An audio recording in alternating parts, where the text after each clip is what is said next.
The wind over Winterfell at first light was thin and tasteless, as if dawn itself were a shy thing pressing its lips to the chill without leaving a mark.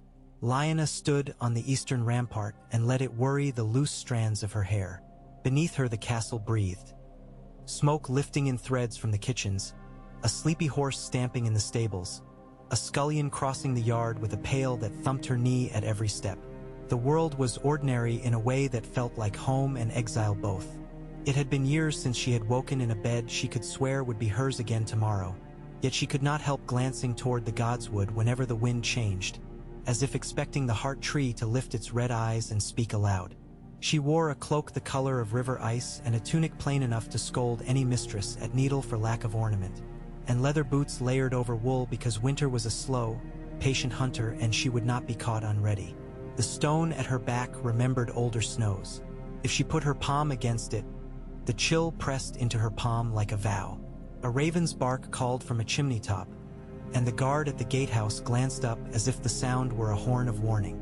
It was the season when small things meant more than they should. Summer had been brief and impatient. The first bites of cold had come early and stayed. Plenty laid up, she told herself for the 10th time. Barley in the bins, salt fish stacked in the ice cellars where groundwater sang softly to itself, smoked pork in rights of 2 hams to a hook, and shelves of preserved turnips and apples in the glass gardens whose panes were translucent with breath. Maester Luwin had a tally sheet and a chalk stone, and every lord and sworn keeper sworn to the harvest had sent word. They were safe enough, and yet any northerner knew that the arithmetic of winter changed under your feet if you were not wary. "Lady," the sentry at her shoulder said, and she turned because he sounded young enough to be sorry. "What is it?" "Maester asks a word before you break your fast." That was not a summons a Stark would ignore, not anymore. Lyanna nodded and shifted the weight of her cloak. She lingered, though, her hands gripping the crenellations, letting her gaze drift past the inner ward where snow had drifted shallowly into the hollows. The curtain wall cast a long morning shadow, a blue wedge reaching almost to the yard's far side. In that shadow, 2 boys were circling, lath swords in hand, their breath turning to smoke as they moved. Ser Roderick Castle stood near them, the ends of his whiskers stiff with frost, calling a correction whenever a stance grew too narrow or a footwork pattern slouched. Lyanna watched the taller boy faint and recover, footwork neat, and she could feel the ache in her own legs for the rhythm of it. There were days when the itch to run wild as she had as a girl, to cut across the earth because there was ground to be crossed and strength in her to do it, rose sharp and bitter salt in her throat. The taller boy's lath sword rang off his partner's, their breath in little white bursts like lazy moths. "Again," Roderick said. "Turn on the heel. Keep your guard high. God save you, boy, open that elbow and I'll stick a roasting spit through it. Again." The boy straightened, shook his wrist out against the cold, and glanced up at the rampart. He did not see her. The smile that tugged at Lyanna's mouth was private and severe. Her son had long since learned to hide the way his gaze sought her when he was tired or unsure. She loved him too fiercely to let him practice that habit unobserved. In the slow pretense of not watching, she watched him do it anyway. "Go," she told the guard. "Tell Maester Luwin I'll come." When he had scuffed away, baited by his own hurry, she stood a moment longer and breathed until the desire to stay where she stood became manageable, until her hands loosened their hold on the stone. The slopes and steps down to the small maester's turret were narrow and slanted, as if the first builder had owned only a hunter's patience. Lyanna took them lightly. In the turret, Luwin had set quills in 3 open jars against the possibility one might freeze and splinter. He had the look of a man who had already miscounted something that mattered and was waiting to find out which part of the mistake belonged to him. He rubbed his hands together once before folding them under his sleeves. "You sent for me?" she said, easing onto the bench he kept beside the window, where light was thin, honest, unkind. "I did." His mouth drew into a line. 2 ravens this morning. One from White Harbor, one from the Dreadfort. She resisted the urge to reach for the parchment. "Which first?" "The harbor," Luwin said, and slid the message across as if it might slither from his fingers and hide under the desk. Lord Wyman wrote in a voice that was all courtesy and fat contentment layered over shrewdness like lard on an old skillet. The white knife had not frozen yet, and the fishing had been better than expected. He had salted and packed as much as could be managed, and he meant to send a wagon train by fortnight's end if the roads held. There was also mention of a merchant cog from Bravos. The captain had news of prices along the narrow sea. He offered a line or two about his grandchildren, about the swans on the cooling marsh, about a shipwright who swore he could plank a keel so well it would sing underfoot. Lyanna let the letter sit with its pleasant weight. "And the other? The Dreadfort asks after our arrangements," Lewin said. He did not quite frown. He had long resisted the habit of letting other men shape his face. "Lord Bolton has word from King's Landing that certain oaths regarding the issue of the late prince have been much discussed." She did not reach for that parchment. "Read it." The maester's voice grew careful, the syllables laid out like cut herbs on a board. "It is Reper. Ted in whispers that his grace grows restive regarding bastards and brats of tainted line. I begin to wonder whether the North is prepared to answer certain questions regarding the boy. I speak only, of course, as your loyal man. Loyal enough to put his blade into the marrow only when the spine is turned," Lyanna said, not unkindly. She let the silence have a crack to settle in. Beyond the window, light moved the color of pearl over the roofs of the kennels. "We have answered those questions, and he has asked them again.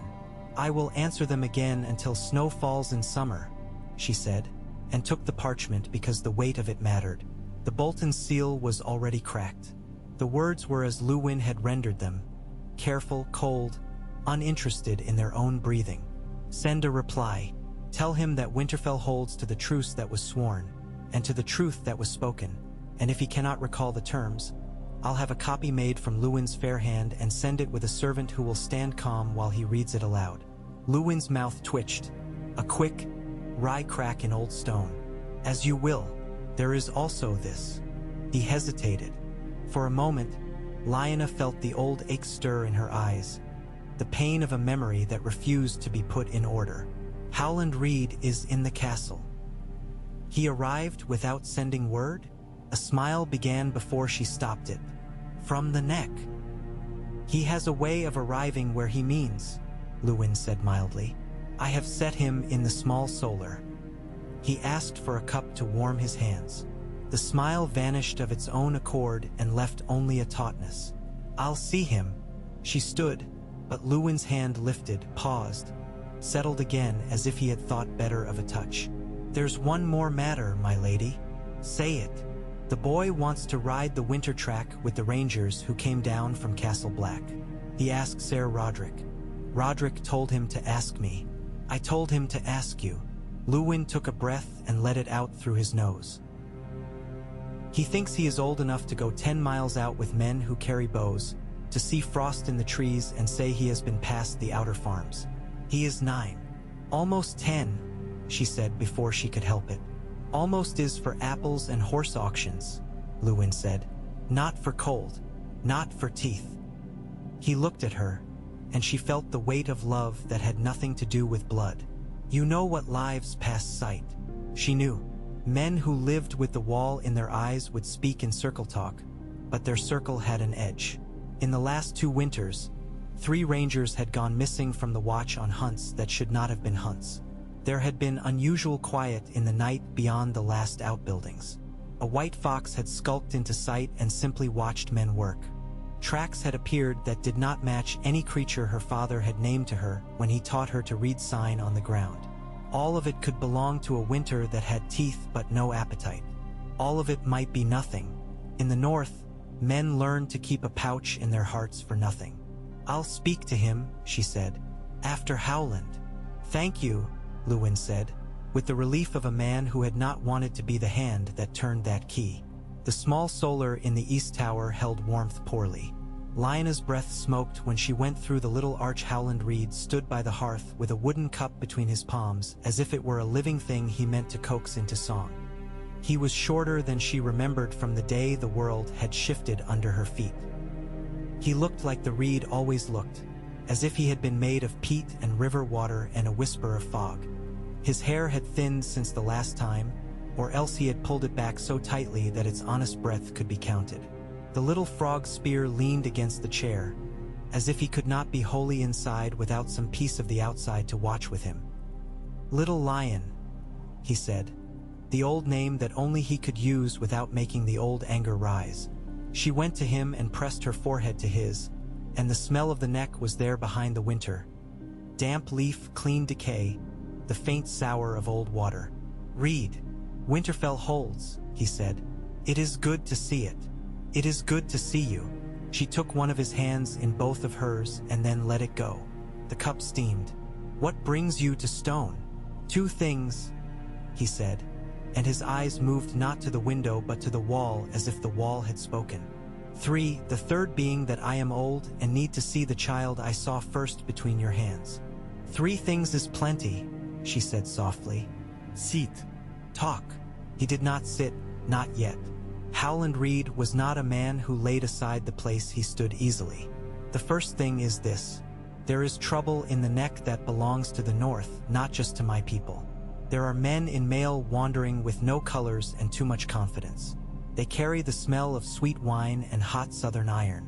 They ask about safe paths over the causeways. They ask about who holds the bridges, and whether the bridge holdfasts have men enough to keep them. They pay for answers with coins stamped by kings you did not swear to. I have put them off and turned them around where I can. And when you can't?" He sipped.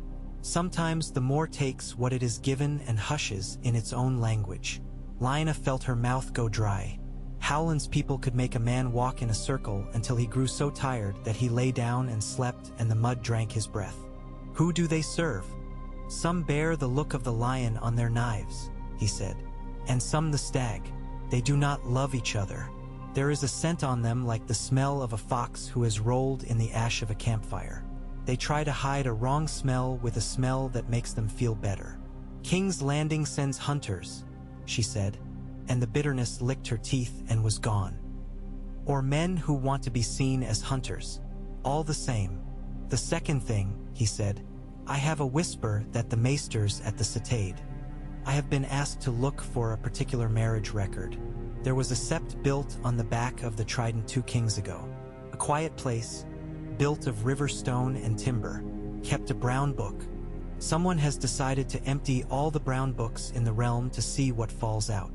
She felt her body go still, the way it had on the tower those years ago when the fever burned and her bones went moonlight hollow. "They have never stopped." "No," he said, "but they have never looked so carefully. This winter has made men look close at their bread and their blankets and their truths." He turned his cup in his hands. "Whoever seeks will not find what they want there. I went to the sept the summer after the last letters went back and forth.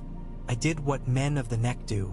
The brown book at that place would give you a date for a kitchen boy married to a milkmaid and a name of a peddler who made rings. It would not give you ours. The record you crave lives nowhere but where you keep it." Lyanna pressed her fingers into the heel of her hand where the ache settled sometimes. "You are kind to old ghosts. I owe them my life." He looked at her fully then, and she saw the man who had carried her out of the tower when fire still shook her bones. "I owe you more. And the third thing," she said, because the second one had set her heart beating and she needed a third thing to make the number close. "The third thing is the same as always. I came to see you, and to set my eyes on the boy you named for a king who kept the peace. The boy with 2 names in his chest." She felt the smile she had not wanted to give. "He is in the yard. He will come in with snow on his lashes and pretend not to notice it melt. He will need to learn that pretending not to notice something makes men watch you harder," Howland said, and then he sat at last. The chair creaked as if it had not been asked to bear a man of the neck before. "You look well." "I look older," she said, "rather like the wall." "We all look more like where we come from as we grow," he said. "It is the pride of a place that it puts itself into you whether you ask or not." They spoke then of small things, and at first the small things were a relief. Howland told her the people of Greywater were trapping eels in new woven pots the size of barrels. He told her of a cloud bank that had come down to sit on the marsh for 3 days, and when the sun finally came back, The reeds had grown an inch, as if they had been listening for permission. She told him of the storeroom where rats had gotten into the sacks because an apprentice had stacked them a finger's breadth away from the wall and left the space for teeth and cunning. They spoke of the best horses for cold months and the worst ways to store turnips. They spoke of a woman in the market who had started making a new kind of pie with barley crust and a filling of lichen and beet and bacon that tasted like the smell of winter when winter pretended to be generous. Slowly, the flow of their talk bent toward the thing that had stood unspoken between them for 9 years. There were men in the world who wanted the boy dead, and men who wanted him kept small and harmless, and men who wanted him as a flag on a pole because their own flags were ragged. Somewhere there were women who thought it would be good for their sons if her son wore a crown made of bad luck. "How long is this going to be?" she said, and the honesty of it surprised even her. "How long will I count and count again the ways to guard him and the places to hide him? How long will I stand on the wall and look at the horizon and expect a banner I don't know?" Howland set the cup down very gently. "As long as men think that a name on a coin buys luck," he said. "As long as they think that a boy can be turned into a blade.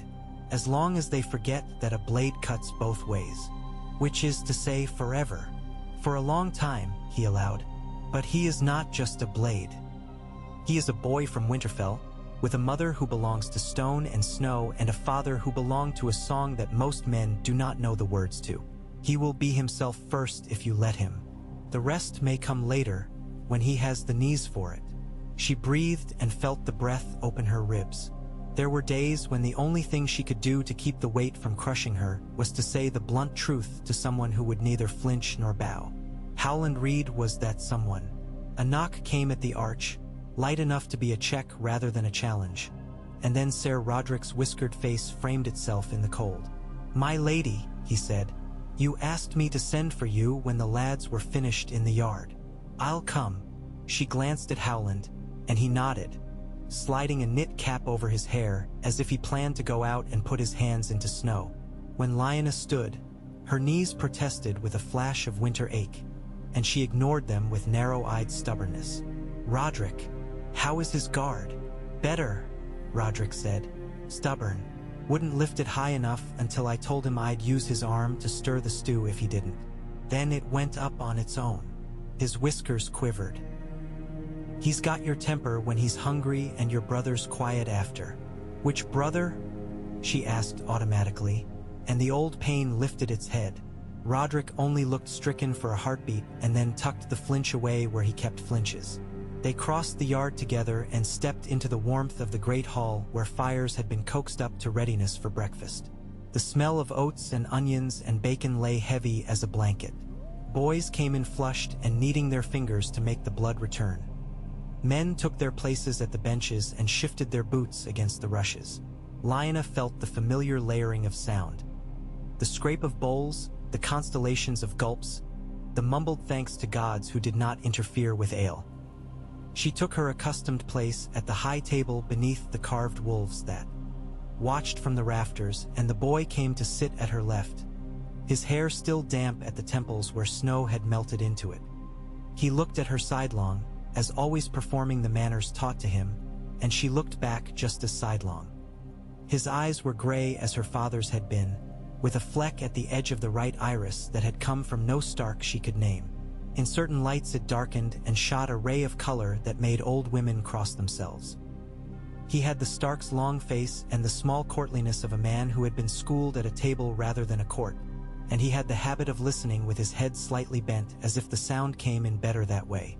"Mother," he said, and the word was both light and careful. He had learned the necessary crafts of placement. "Jay," she said, just as light. When they were alone, she called him by the longer name sometimes. She did not do that at table. Names were knives in some hands, but sometimes a knife was only a knife. He wrapped his fingers around the steaming cup and blew. "Roderick says if I lift my elbow again, he'll give me to the cooks." Under the table, she felt the twitch of one foot as he stretched a cramp out slowly. "Roderick said that to your mother for 6 years," she said dryly. "I kept both elbows and all my fingers. The cooks will only take you if you steal bacon." He looked at the plate and considered the bacon as if it had asked him to dance. I could steal one slice and then give it back, he suggested, to see if they would let me keep it on principle. Eat, Lyanna said, and ask me the thing you want to ask. It will spoil faster than the porridge. Jaehaerys did not disguise his smile nearly well enough for it to be hidden. The rangers are going out to the outer farms, just to look, to see if the stream behind the miller's pastures has frozen hard. They want a youngster to run messages. Ser Roderick says I'm quick. I can run in the snow faster than most. Maester Luwin thinks I should ask you. You asked 3 men in the space of an hour, she said, picking up her spoon. And none of them got to decide. That tells you something. That I should ask you first next time? He said, and accepted his own cup from the servant who set it down. He did not look at her when he said it. He looked at the steam that rose and the way it folded over itself on the way up. He could be thoughtful that way, and stubborn too, the most dangerous kind of stubbornness there was, because it lived on its own quiet and grew. You should ask me first every time, she said evenly. And the answer is no. His hand stilled, the spoon balanced on air. Because she knew him, she could see the burning come and bank itself behind his eyes. It was an hour's worth of anger, not a day's. He took a breath and let it out slowly. She watched him remember to be who he was trying to be. Why? He said. 1 syllable, no whine. There were ways to ask why that were dangerous and ways that were not, and he chose the better path almost without thinking. He was learning. Because you are 9, she said. Because snow covers a broken fence and a fox burrow, and because the rangers do not want to look for a boy and a fox in the same hour. Because the first cold of winter makes clever men foolish and fools become stories told in kitchens. Because I will not have you beyond sight and hearing before noon on a day like this. She drank. It was hard not to push the words that mattered into places where they would stand naked. She was not a woman who put her nakedness on a table. Because I say so. He gave the ghost of a sigh and pretended to accept that. He chewed a slice of bacon with the careful grace of a boy who has learned to be at ease with food without letting that ease show. When he had eaten enough to satisfy some inner tally, he leaned so slightly that no one else would see it and said very gently, "If I asked to go see the crypts again after the meal, you would say yes." "Yes," she said, "when you are done with your lesson." His mouth turned as if tasting a new spice. "We are going to read about a king who fought 7 battles and lost none. I wonder which lesson that would be," Lyanna replied, and there was enough irreverence in her to pin the edge of the smile in her voice. After breakfast, the castle shook itself awake in earnest. The lads who had trained carried the energy into their chores like coals hidden in shirts. A line formed for the privy behind the kitchens and moved as slowly as it always did. The blacksmith's apprentice tugged a bellows with the wild grace of someone who had ignored his stretches. Lyanna walked with Luwin at her elbow down the warmed corridor that led to the glass gardens.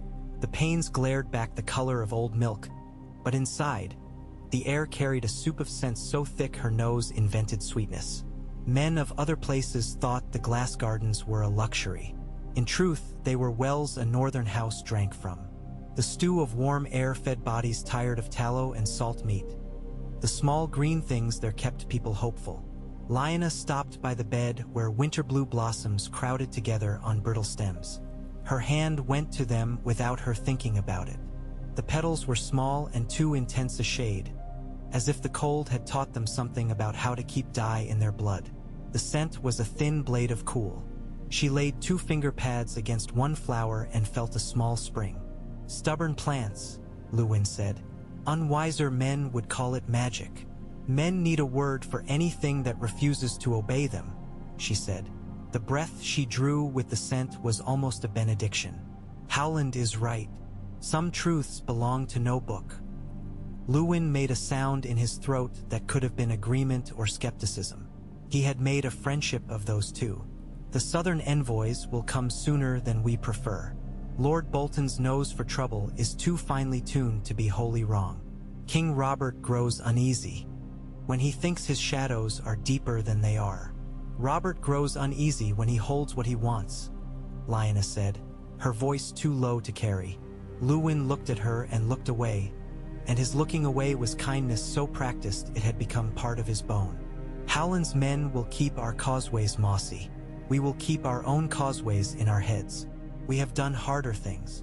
Later, after the tallies, after a petty squabble between a groom and a boy who said he had been shorted a ration of oats, after disciplining a guard who had been found asleep at his post, and then sending him to sleep in a bed because he had darkness under his eyes like bruises, Lyanna found herself in the Godswood. She went alone. The sound of the hot springs made a soft rush under the surface that had soothed her since she was a girl. When she stood before the heart tree with its red tears crusted into old scars, she did not kneel. She put her hand against the bark and laid the flat of her other hand against her own breast and said nothing at first. Finally she said, "I am trying not to spend his childhood in the outline of a war that does not exist yet." The tree did not answer. The water shivered around a rock and made half a word and then lost it. She could feel behind her the little swifts of movement that meant a small creature had claimed a habitation here. Perhaps a squirrel, perhaps a bird that had learned to love warm air in winter. She stood long enough that her mind emptied and filled again, as if she were stepping down into the hot pool and rising again, over and over. She had learned not to demand from the old gods. They did not bargain. They listened if listening required nothing from them, and sometimes she thought that was the kindest thing they could offer. When she went back across the yard, she saw Jay with the maester on the bench under the arch where boys sometimes came to listen to stories. He was bent over a thick book with leather worn to a shine by other hands. Lewin's finger marked a line. Jay's lips moved, silent, as he traced something with his mind. Lyanna did not interrupt them. She went instead to the armory and stood in the doorway. The smell of oil and iron and old sweat slid over her like a winter cloak. Roderick was checking a mail shirt for broken links. His lips pursed. He glanced up and nodded once without ceasing his work.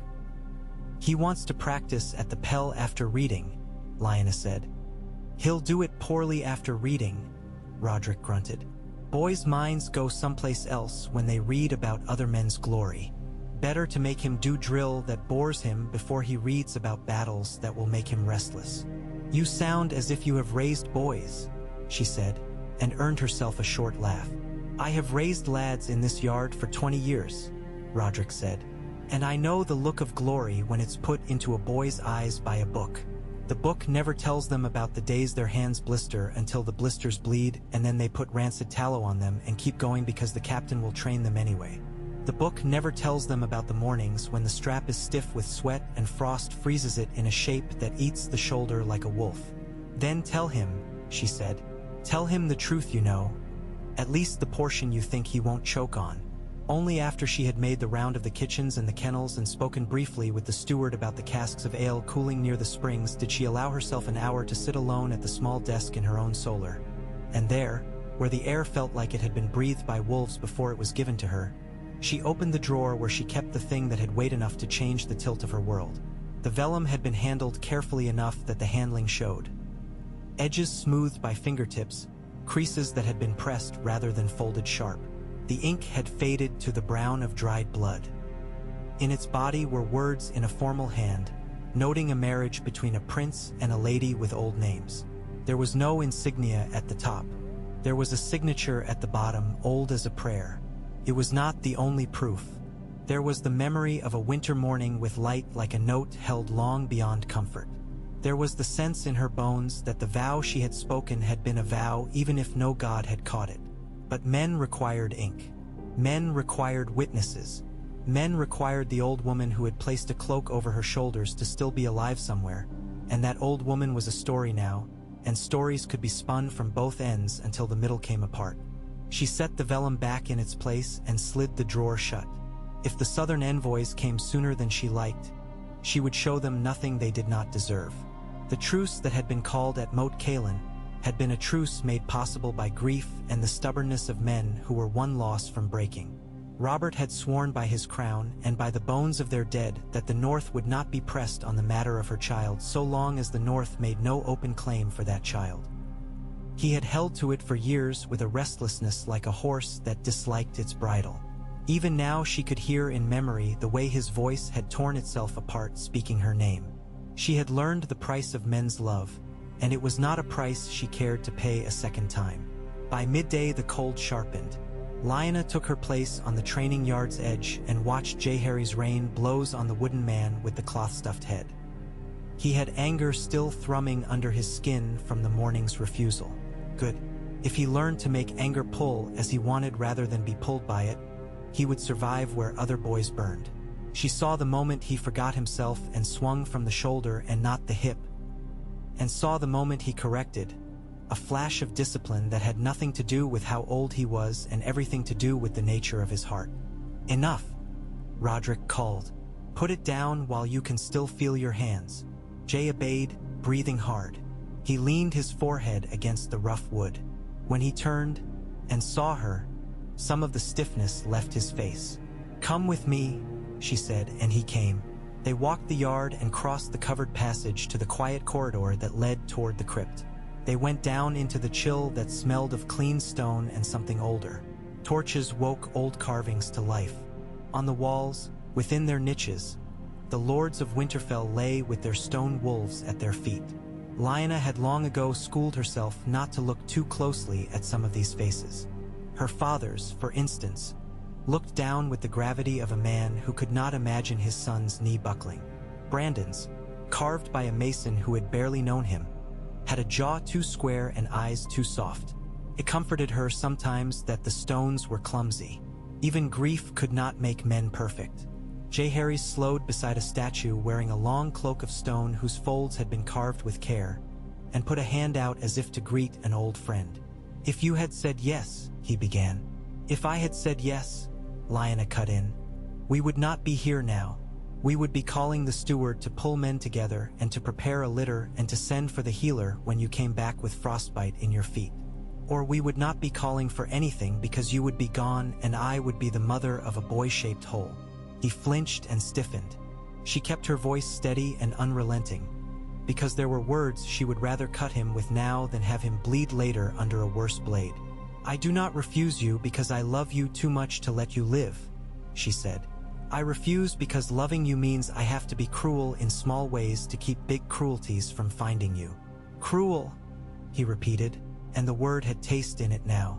He looked at the statue's hands. The mason had given them cracked knuckles as if they were made of bone and tendon. "I'm not weak." "No," she said, "you are not. That is why I will not pretend you are 30 when you are 9. Strong boys climb trees to see farther. Strong men wait until they have someone waiting below."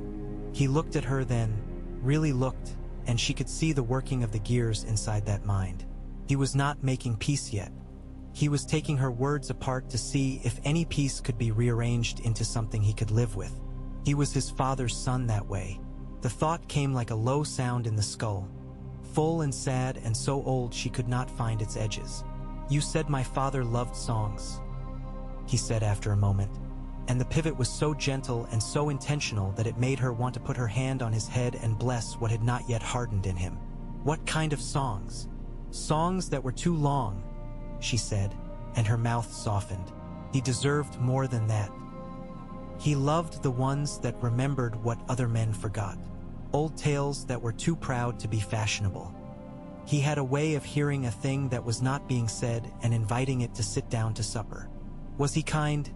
Jay asked neutrally, and it was the question of a child trying not to ask for something he cannot carry if it is given to him. "He tried," she said, and felt the truth like a flake of ash that would not blow away. "He was born into a narrow place with tall walls. He tried to climb them. He liked a high window." She smiled then, remembering a face in profile, and she let herself remember without drowning. "He would tell you not to stand too close to a fire when you are cold. It feels good until your legs forget the rest of you is freezing." They moved deeper. The air changed to a closeness that was almost a caress. On a ledge, someone had left a small carving of a wolf that a child had smoothed into lopsidedness. On another, a sprig of dry herb lay, memory or superstition or a little of each. Jaehaerys paused before a blank niche near the end of the row and looked at it as he always did. The unfinished place in stone made him thoughtful. It was sized for someone who had not been sized. She stood beside him and did not speak. The first time he had asked what it was, she had told him the mason had erred and made more space than there were bodies for. It was a lie of mercy, not even a big one. There were names for the dead that did not belong on stone. She had learned to keep those names inside, in a place where they could breathe without having to be seen. When they came up again into the light, the yard smelled different. The wind had shifted. With it came a raw scent like a knife dipped in water, a blade that had never seen a whetstone. Jory Castle, Roderick's nephew, jogged across the paving stones until he reached them, popped a bough that was almost a spring from boyhood into manhood, and said, "My lady, a rider from the East Road. He bears a royal message." Lyanna felt her jaw set. She did not do the man the discourtesy of sighing. "Have him in to the small hall. Have the kitchen bring a simple meal. He will not eat here, but he must be offered. Luwin will join us." "As you say." Jory darted away. Jay stood still beside her. "You will not show them the paper," he said, as if he were tasting the edge of how much he was allowed to know. "I will show them the respect due," she said, and then she saw the line of his mouth and nodded once. "I will not show them more." He absorbed that and let it go, at least where she could see it. It would come back later, in the hours before sleep, when images moved across the back of the eye like shadows from a fire. She could not stop those. She could only populate them with things that would keep him from walking toward their darkest corners. The royal rider was lean and too handsome. He wore a short beard to announce adulthood and the beginning of a new fashion. He had the sidling air of a man who would rather be anywhere else than in a northern hall with the eyes of a wolf-carved roof. On him, he bowed too far, perhaps on purpose to show that he knew how far was too far. "My Lady of Winterfell," he said in a voice that wanted to be warm and kept tripping over its own bootlaces. "I bring his grace's greetings." Lyanna offered him bread and salt as she must. He touched them both as he must, and ate the smallest bit that could be called a bite. The kitchen girl set a trencher before him that would have fed a working man twice over, and he looked at it as if it might be a riddle. Luwin took his place at Lyanna's right. Jay sat a little behind them, where a boy should sit for such things, close enough to listen, far enough to be excused. "His Grace asks that you send him your son," the rider said when the necessary words had been said and the necessary bites taken. "To be fostered in the south among his mother's friends, so that he might learn the ways of a court and the ways of men. Storm's End would be." "No," Lyanna said. The word was a snowfall.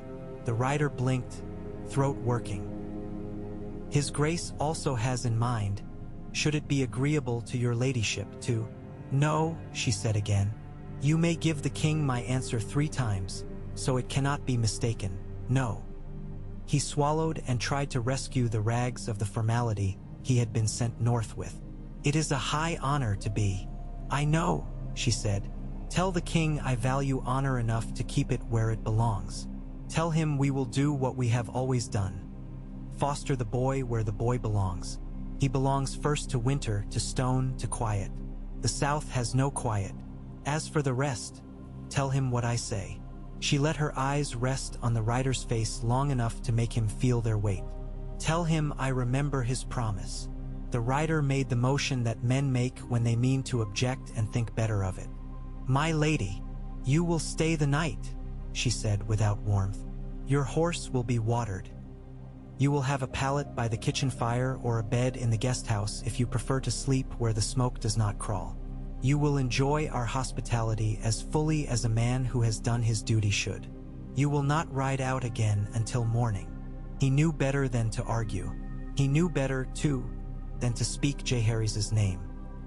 He bowed, stayed too long in the dipping motion because he had not yet learned to leave quickly when he had been told no, and then straightened and went where Jory led him, stiffness at his shoulders like a harness. When he was gone, Luwin turned to her with an expression that managed to be both disapproving and admiring. "You might have given him the form," he said. "He came without manners and asked to steal something that does not belong to him," she said, and felt the old flame move through her. "I gave him form enough." Afterward, she took Jay to the wall walk and they stood, side by side, and looked at the woods. The wind had picked up, carrying a slice of air so clean that it cut the back of the throat. A cloud had gathered low in the east, not the friendly bellies of snow clouds she knew, but a long sheet that hugged the line of the hills. The edge of it was very straight. "What do you see?" she asked, a lesson inside the question. "The wind has shifted to the north," he said, at once pleased and too careful to show too much of that pleasure.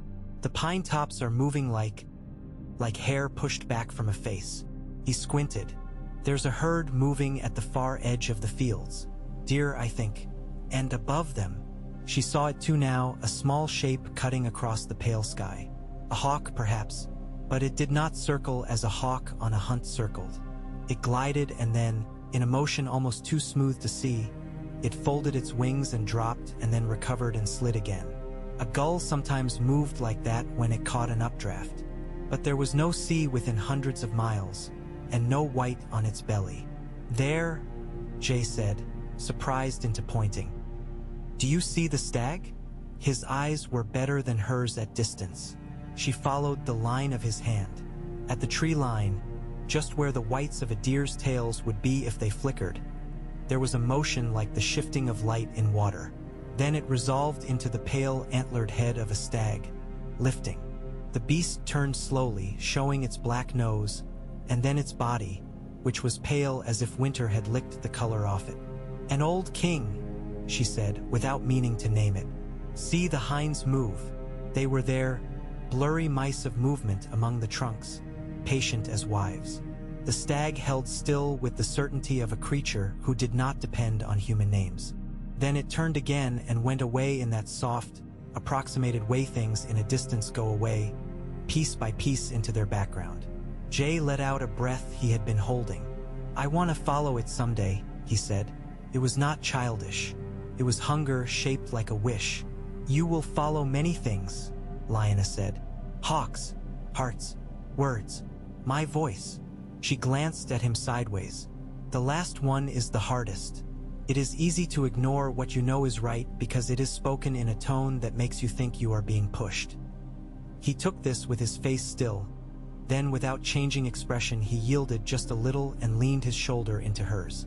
It was a boy's gesture and a man's both. She did not move away.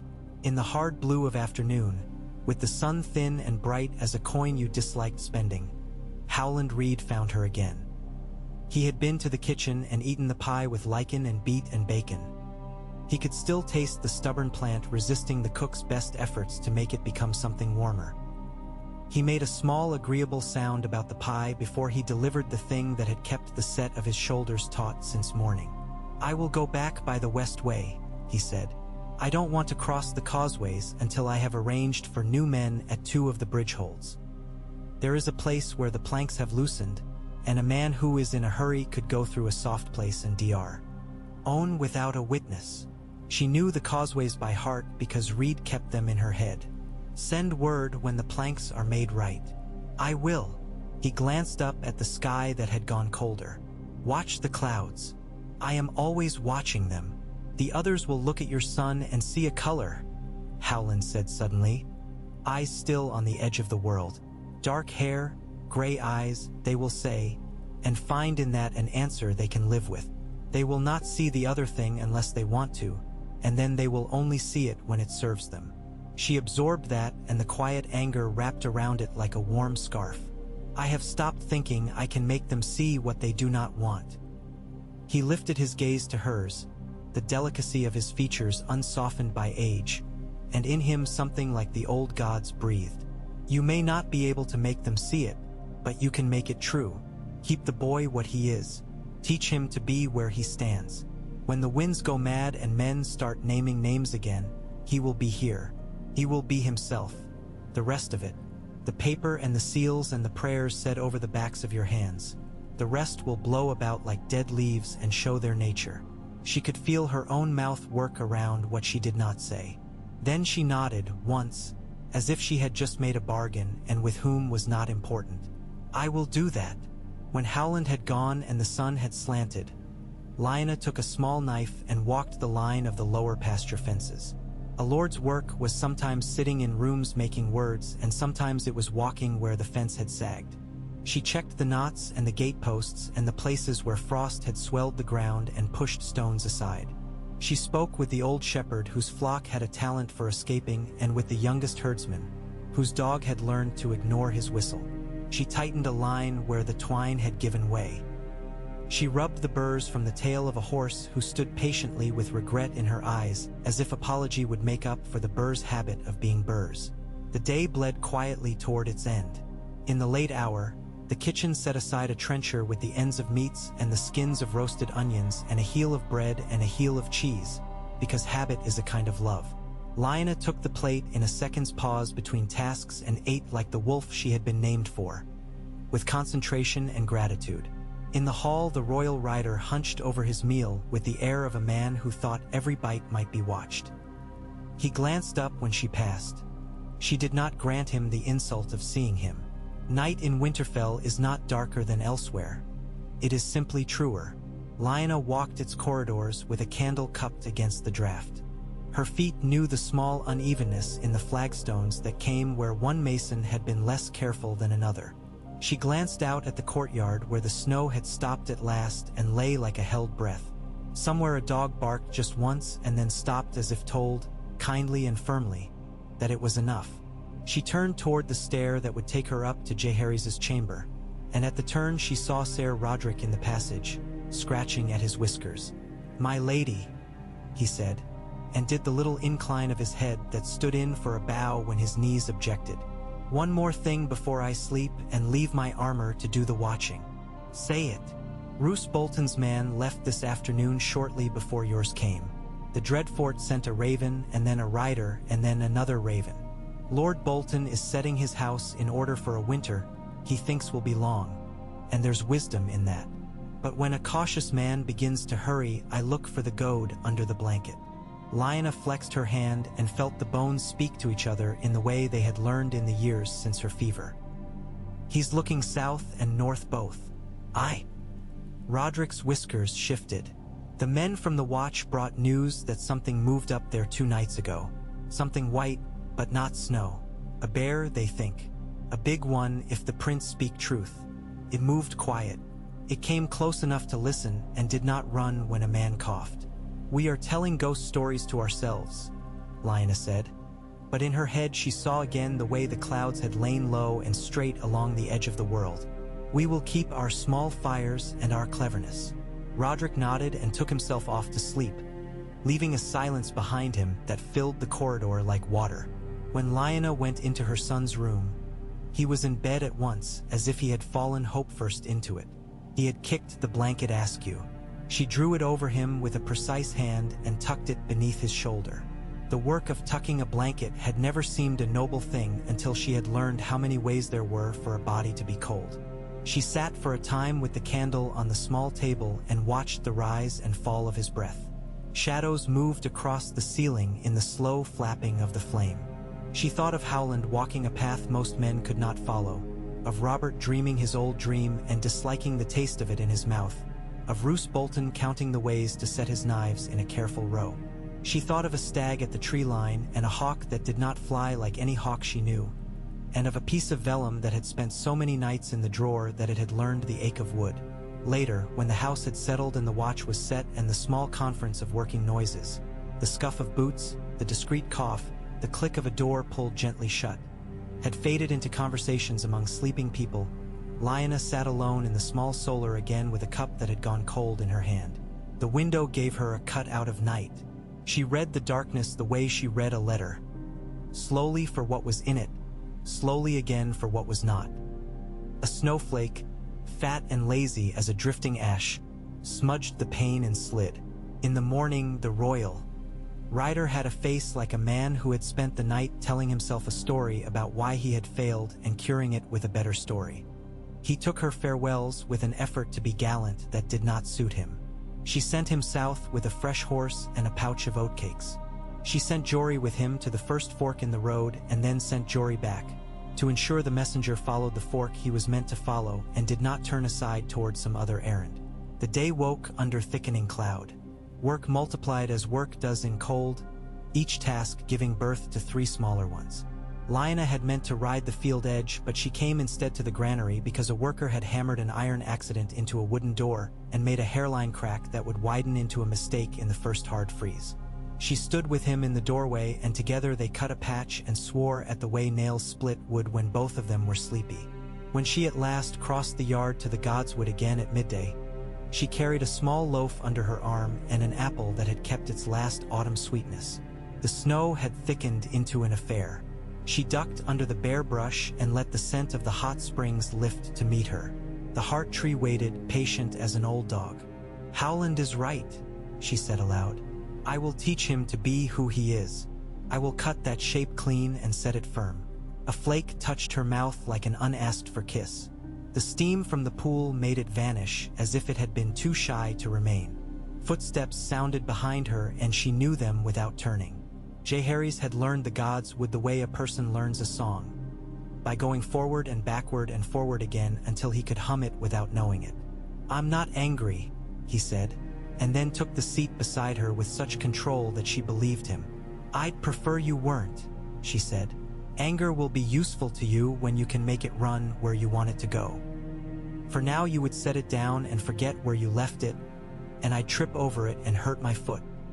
He laughed softly at that, not to please her but because the picture pleased him. They ate the loaf with their fingers and the apple with their teeth. He took a breath, and its weight was a visible thing. "When the writer asked to foster me in the South," he said, "I thought about what it would be like. I tried not just to throw it down because I didn't like it. I tried to hold it as if it were true. I imagined a hall with bright flags where men eat off silver and pretend not to look at each other over the rims of their cups. I imagined a window with a view of water. I imagined a sword that belonged to a man my father's age who would teach me to use it and tell me I was doing the thing his son would have done. I imagined men saying my name like a thing in a story they have heard before. And," she said, "and I didn't want it," he said.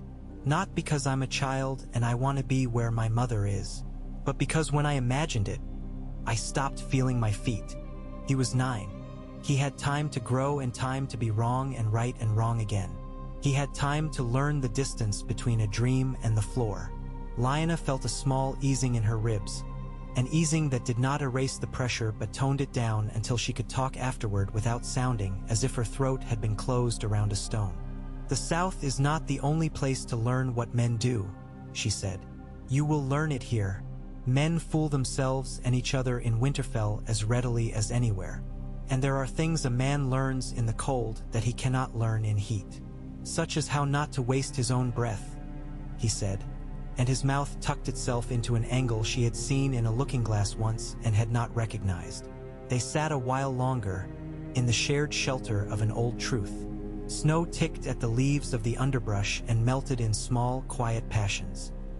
When they rose to go, the sound that met them as they stepped out into the open was not the common sound of a castle working, not the clank and call of men and women in their harness of chores, but something rawer and simpler that cut through the folds of the day.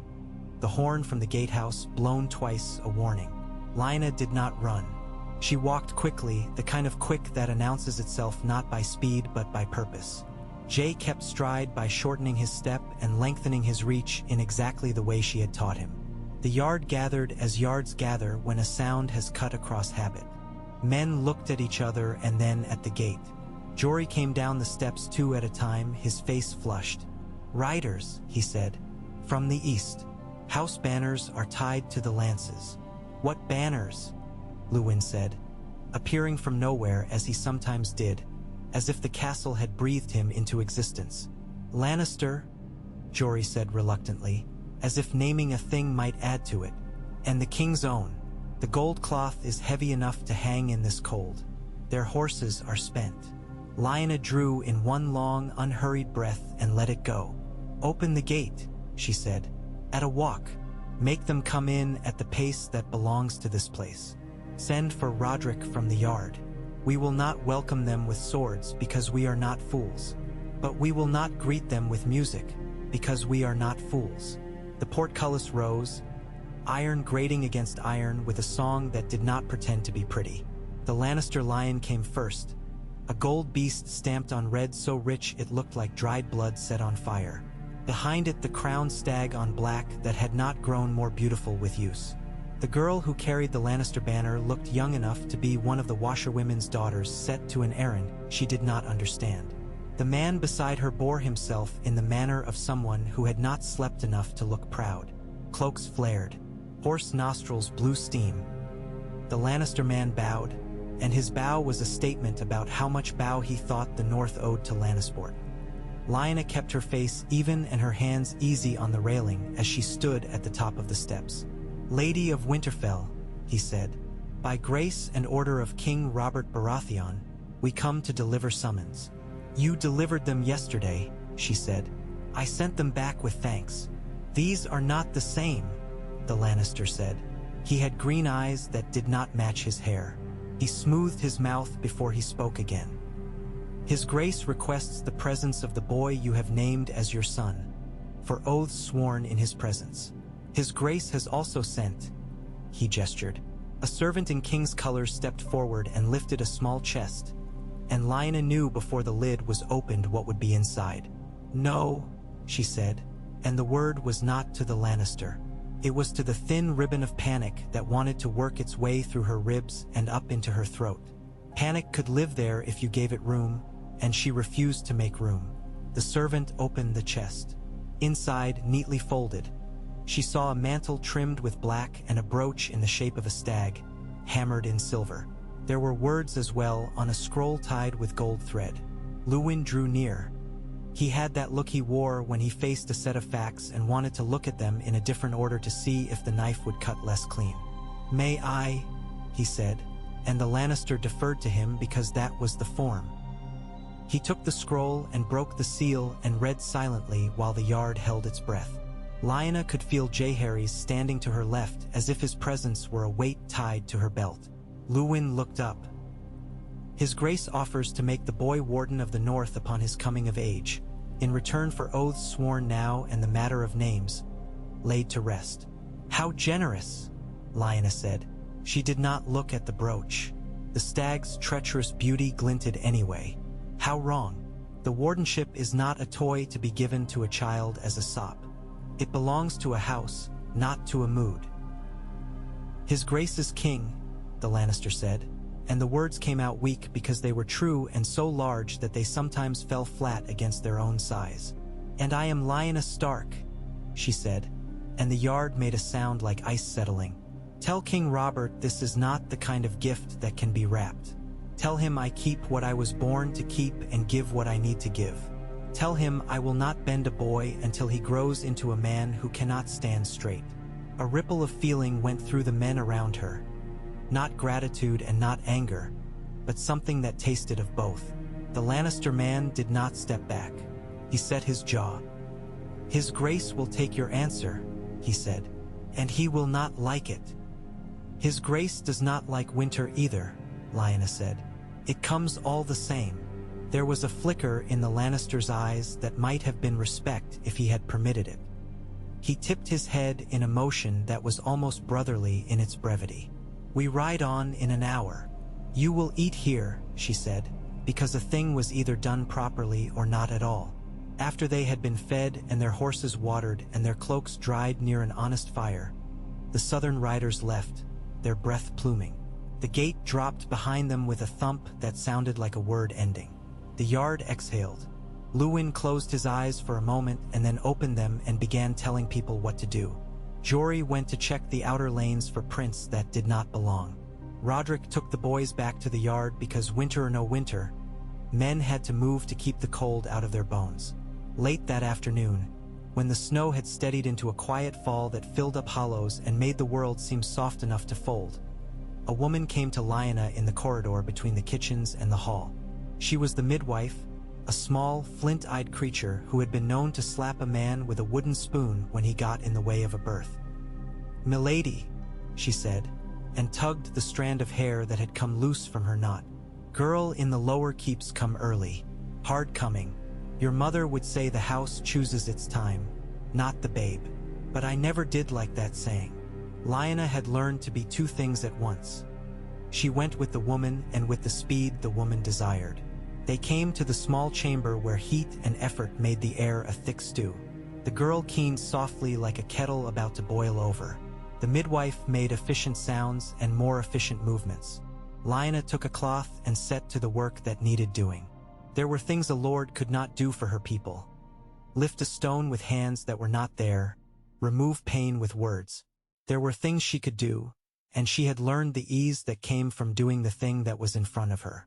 The babe came blue and angry and then pink and angrier, with a tangle of hair and the mouth of someone who would name every wrong and every right with equal energy. Lyanna laughed then, helplessly, and the girl cried, and the midwife swore fondly and slapped the babe's heel. "Another voice for the kitchen to argue with," the midwife proclaimed, and wrapped the child in a cloth that had been set to warm by the fire. "And we will feed it whether it deserves it or not." When Lyanna left the small chamber, she smelled of birth and smoke. The corridor felt colder for the heat she had stood in. She walked to the nearest arrow slit and set her fingers on the stone. The winter light had gone pewter. In the yard, a pack of dogs chased a boy who had stolen a rag and did not intend to give it back. She watched until the boy, laughing, gave it back anyway in exchange for a hunk of bread, and the dogs, who understood bargains better than most men, accepted. It was the kind of scene that made her think perhaps the gods did not hate them. Night came early again. The royal riders would have made it to the last inn on the east road by now and would be telling the innkeeper a story about the north that would make the innkeeper's wife put a hand to her mouth and the innkeeper himself snort and say, "Not this winter." Lyanna sat in her solar with Luwin and Roderick and Howland's last words still blessing the air. They counted. They weighed. They heard small news. They watched the candle gutter and then rise again. Harry's came in at the end, knuckled a sleep out of his eye and stood beside the hearth. "Tell me one truth," he said, with the diplomacy of a boy who knows he is asking for something and does not want to be told he is too old for asking. "Truths don't like to travel alone," Lyanna said.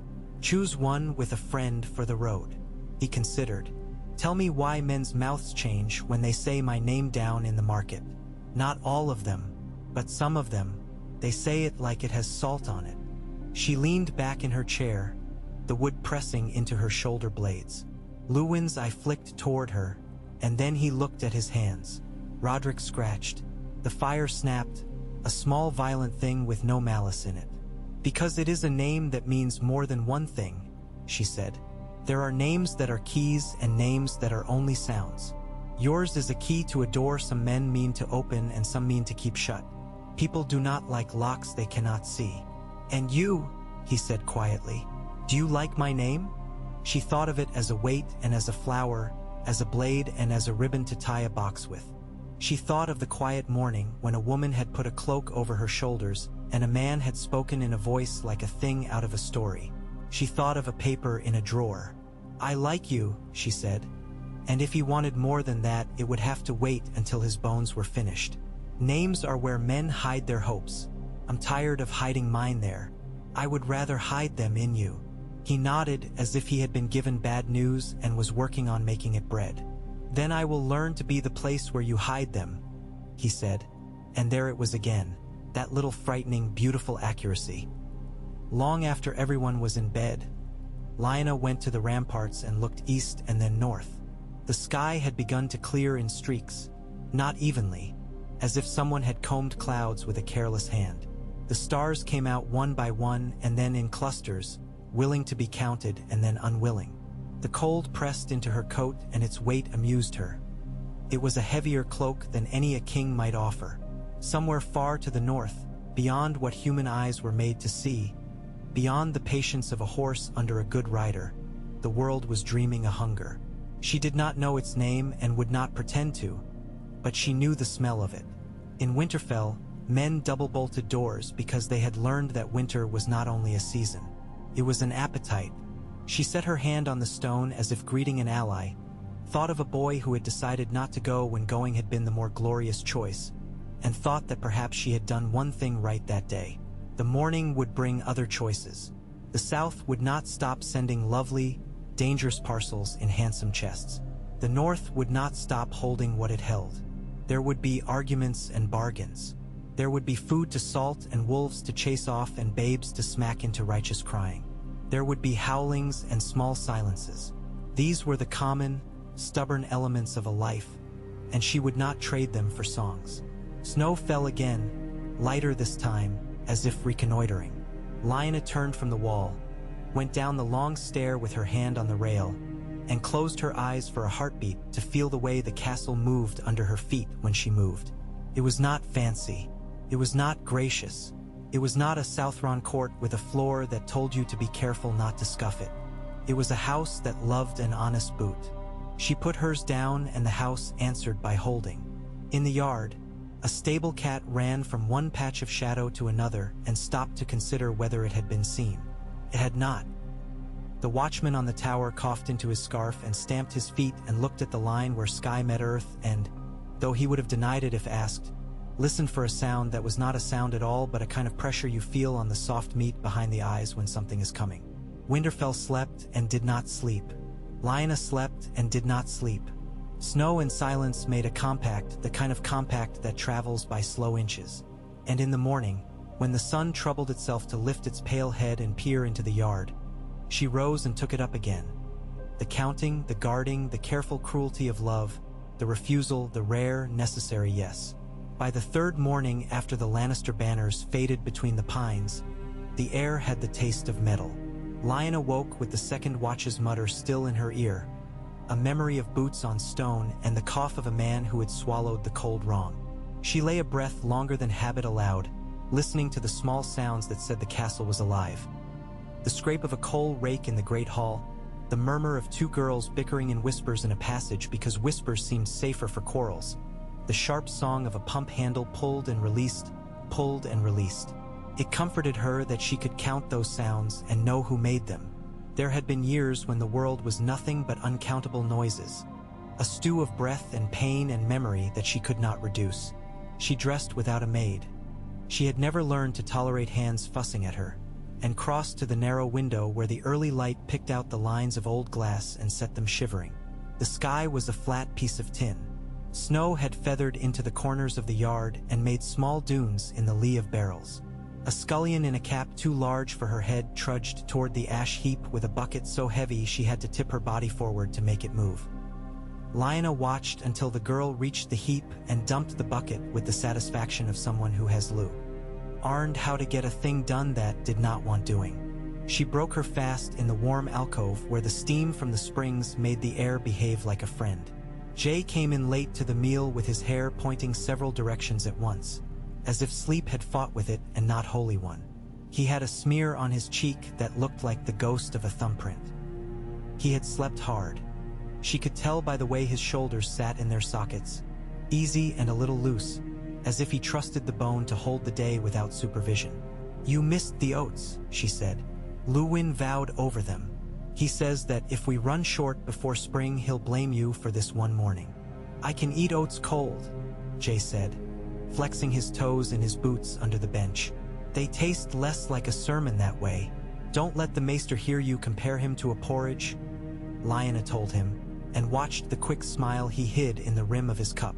He masked little jokes as if they were contraband. Enough of the jokes came with sharp edges that the habit was not foolish.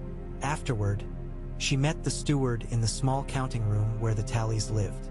The room had been a storeroom once and had never grown fully used to its new name. It smelled faintly of onions and sacks even now. Hob, who had the keeper's head for numbers and the keeper's belly for patience, bowed as much as his age permitted and handed her the slate. "2 bins of barley were short by a measure," he said without apology. He had long ago learned that she preferred calculations to excuses. "We found where a rat-killing boy had lifted a bin to show off and split the seam without seeing what he had done." "Which boy?" Lyanna asked. "Bran the smaller. Not the big Bran who has a limp. The one whose father works the tannery and whose sister is missing 2 teeth." She had a map in her head with all the names on it. She drew a line on that map now. "Give him a chore that teaches him about seams that split. Nothing cruel. And make him hold the bin steady next time anyone shows off. He can use his shoulders." Hob grunted. He made a mark against Bran the Smaller, as if writing the name on stone. "As for the White Harbor wagons," he added, "they're at Barrowton if the Ravens are to be credited. Lord Wyman says the roads between there and here feel like a pike's back.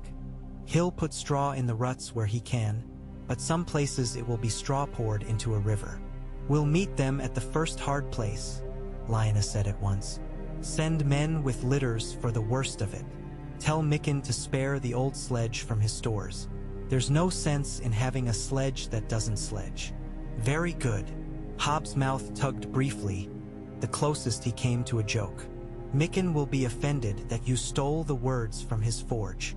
She left the counting room and met Rodrik in the yard, his beard crisp with frost and his eyes red-rimmed from the wind's fingers. The yard was too cold to be comfortable and too busy to complain. A boy tumbled off a barrel he had made into a horse and landed on his pride. Rodrik gave him a look that made him bounce up as if the ground had been too hot. Jaehaerys lath sword hung by the pell where he had left it. Lyanna picked it up and felt the balance. It was good enough for a day when the cold made everything feel too light or too heavy by turns. Rodrik, she said, tossing the sword from hand to hand.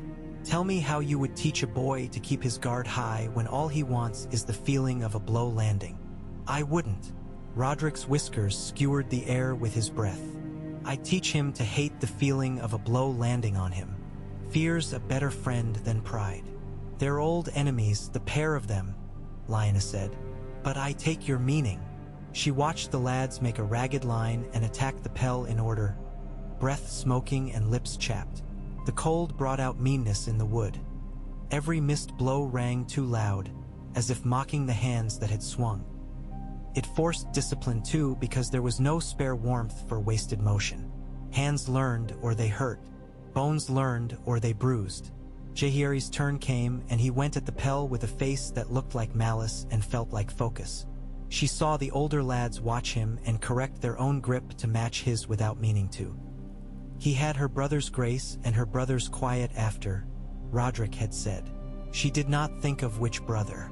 Thinking of one always brought the other, and that way lay a river that still had a hunger years after the thing that caused it was gone. In the quiet hour after noon, when the light went thin and blue as a blade and the castle shivered off the last of its morning chores like a dog shedding water, Lyanna took her place on the stone seat of the great hall for the winter hearing. Small matters came first and deserved to. A pair of neighbors who had quarreled over the boundary fence, a tanner's apprentice who had sold leather scraps twice over to two different wives and was now in danger of being set upon by their daughters, a salter who had watered the brine too much and claimed ignorance until 3 men produced tongues that tasted of rot. She listened, weighed, refused to be charmed. When the shepherd with the escape-happy flock was called up, she set Hobbs' lesson for Bran the Smaller and watched as the boy went pale at the idea of standing in the snow to keep a bin braced while men showed off. He swallowed and nodded and stood straighter. The last case was darker. A man with a bruised wife and a neighbor who had stepped between them, uninvited, and broken the man's nose for him. I can hit my own wife, the man said stubbornly, blood dried stiff at his nostrils. It's my right. You can ask any man. You can ask any man, Lyanna said, and her voice was flat enough to make the hall notice. You cannot ask me, and I'm the one who answers in this hall. The woman is under my protection. The man who broke your nose did your wife a see. Artisy. You will do her more. You will sleep with the sheep for a month, and if your hand falls heavy on her again after that month, this hall will find a way to make your hand lighter. The man stared as if she had quoted a law he had not heard of.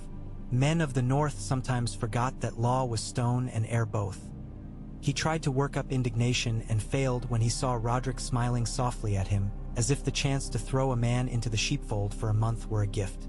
When the hearing was done, Lyanna sat a moment with her hands flat on her knees and let the quiet leak back into her bones. Jay sat on the step beside her with a bowl of something hot that smelled like onions and river weed.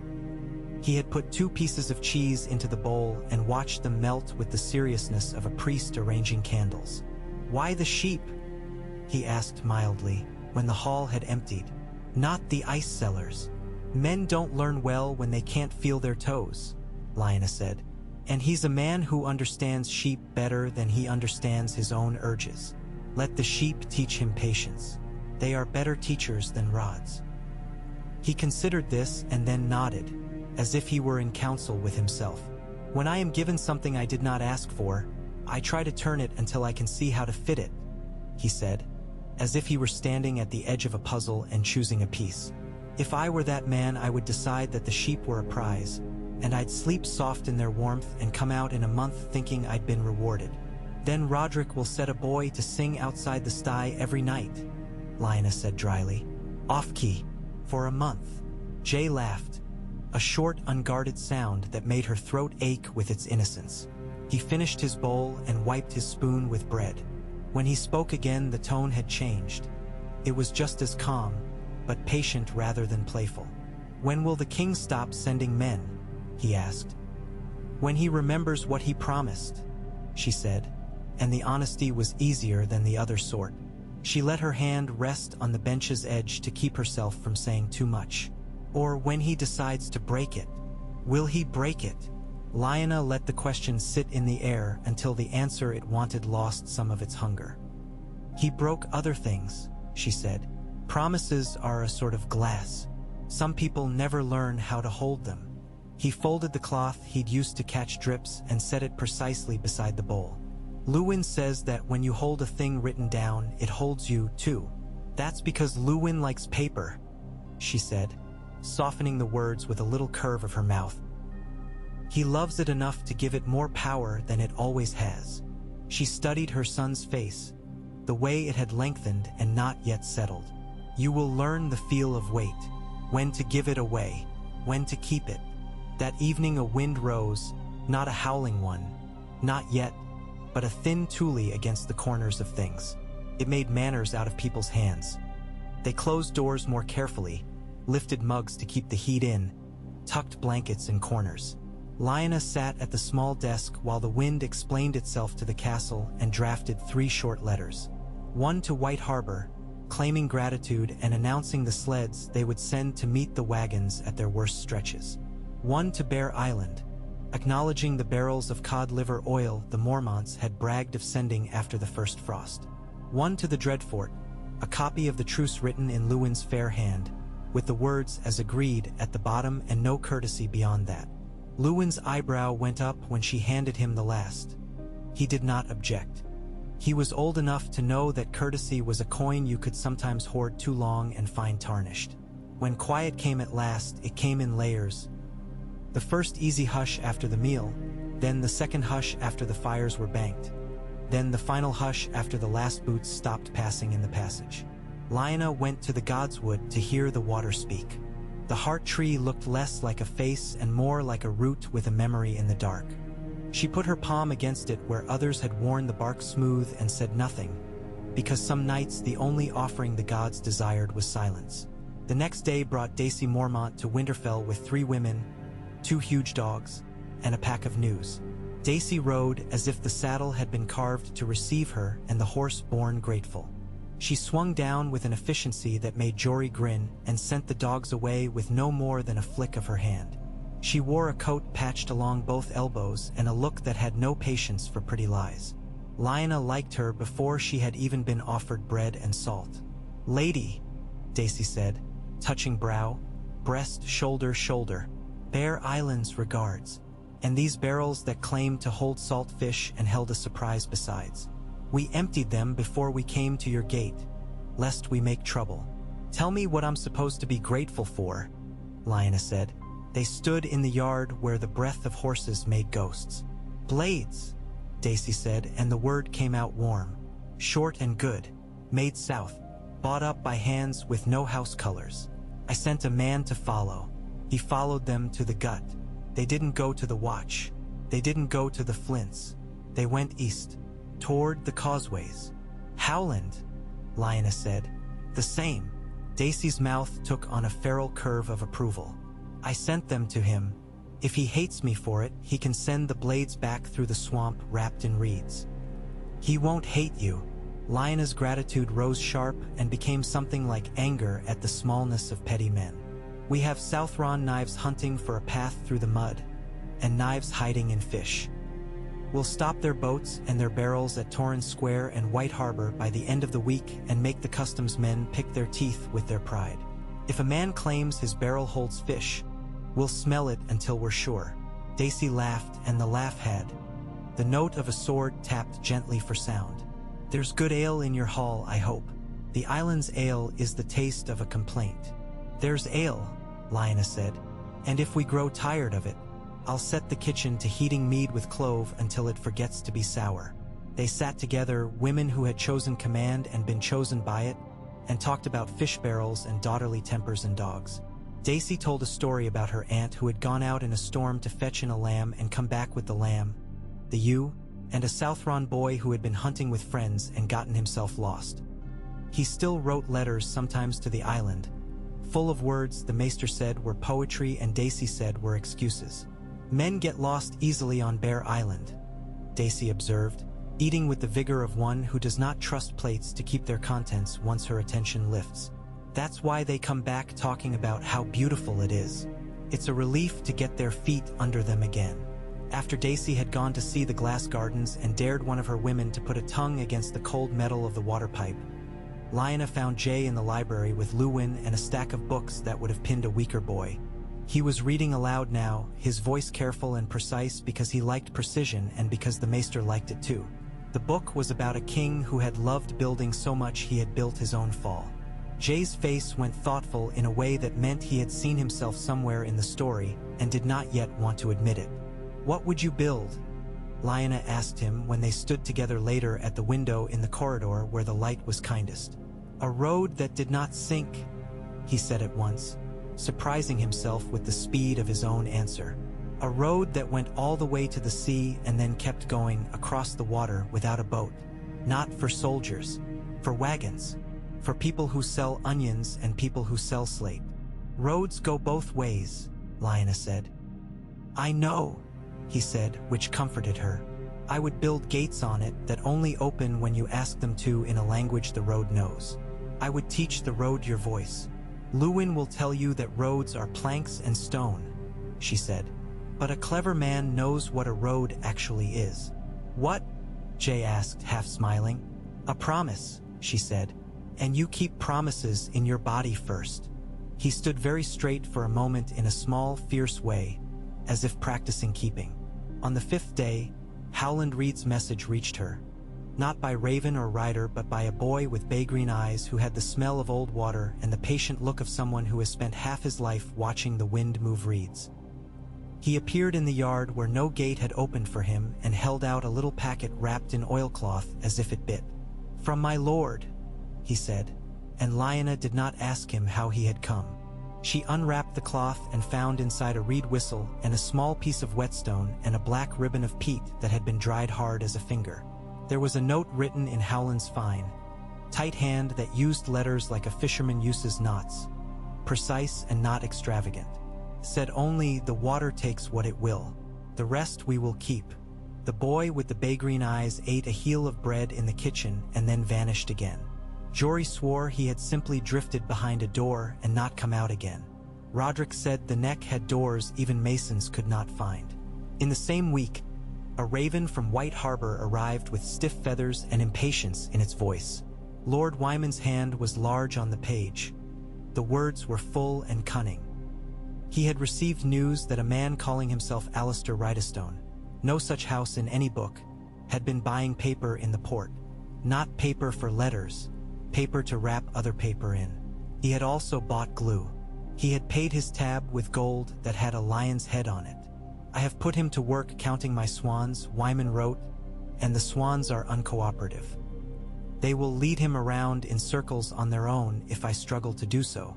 Lyanna smiled despite herself, imagining how a swan might manage to insult such a man without speaking. She sent back a note suggesting Wyman let Rydestone eat with the servants, where he would learn more and reveal more, and asked him to keep the man counting until the first snowmelt, if possible. She wrote the note herself. Sometimes Luwin's fine hand made men think of courts. Sometimes a Stark's hand made them think of knives. Near sunset the same day, with the clouds sitting low as if the castle had been wedged under a piece of sky too small for it, Moon Brother men arrived with beards you could lose a bird in. Their skin had the shine of people who did not care about windburn. Torrin Karstark's second son was among them, cheeks raw with cold and eyes hot with things he was not allowed to betray. He brought news from Carhold and a grin that had too many teeth. "Lady," he said, and swept snow off his shoulders in a way that made Jory twitch. "My father sends his love," which looks like a wagon of timber and 2 men who know how to make a bow that doesn't throw a string in frost. He sends also a complaint about Southron men riding in his woods. He would prefer to be the only man who does that without permission. Your father can be the only man who does that without permission if he tells me which direction their horses were moving," Lyanna said, and it pleased him to be asked a thing he could answer. He was a boy who would have been better with a belly full of stew and a winter's work than with a sword in his hand. She never said that aloud about Karstarks. They took it like an accusation. "South and a little east," he said, drawing a shape in the air with one mittened hand. "Like men who wanted to go around something. They had a smell to them." "Most men do," Lyanna said. "This one smelled like a candle," he said, baffled. "Not like a man who lights one, but like... as if he had be and dipped in vox." "Perfume," Luwin murmured at her elbow. "King's Landing makes men smell like a thing you can buy."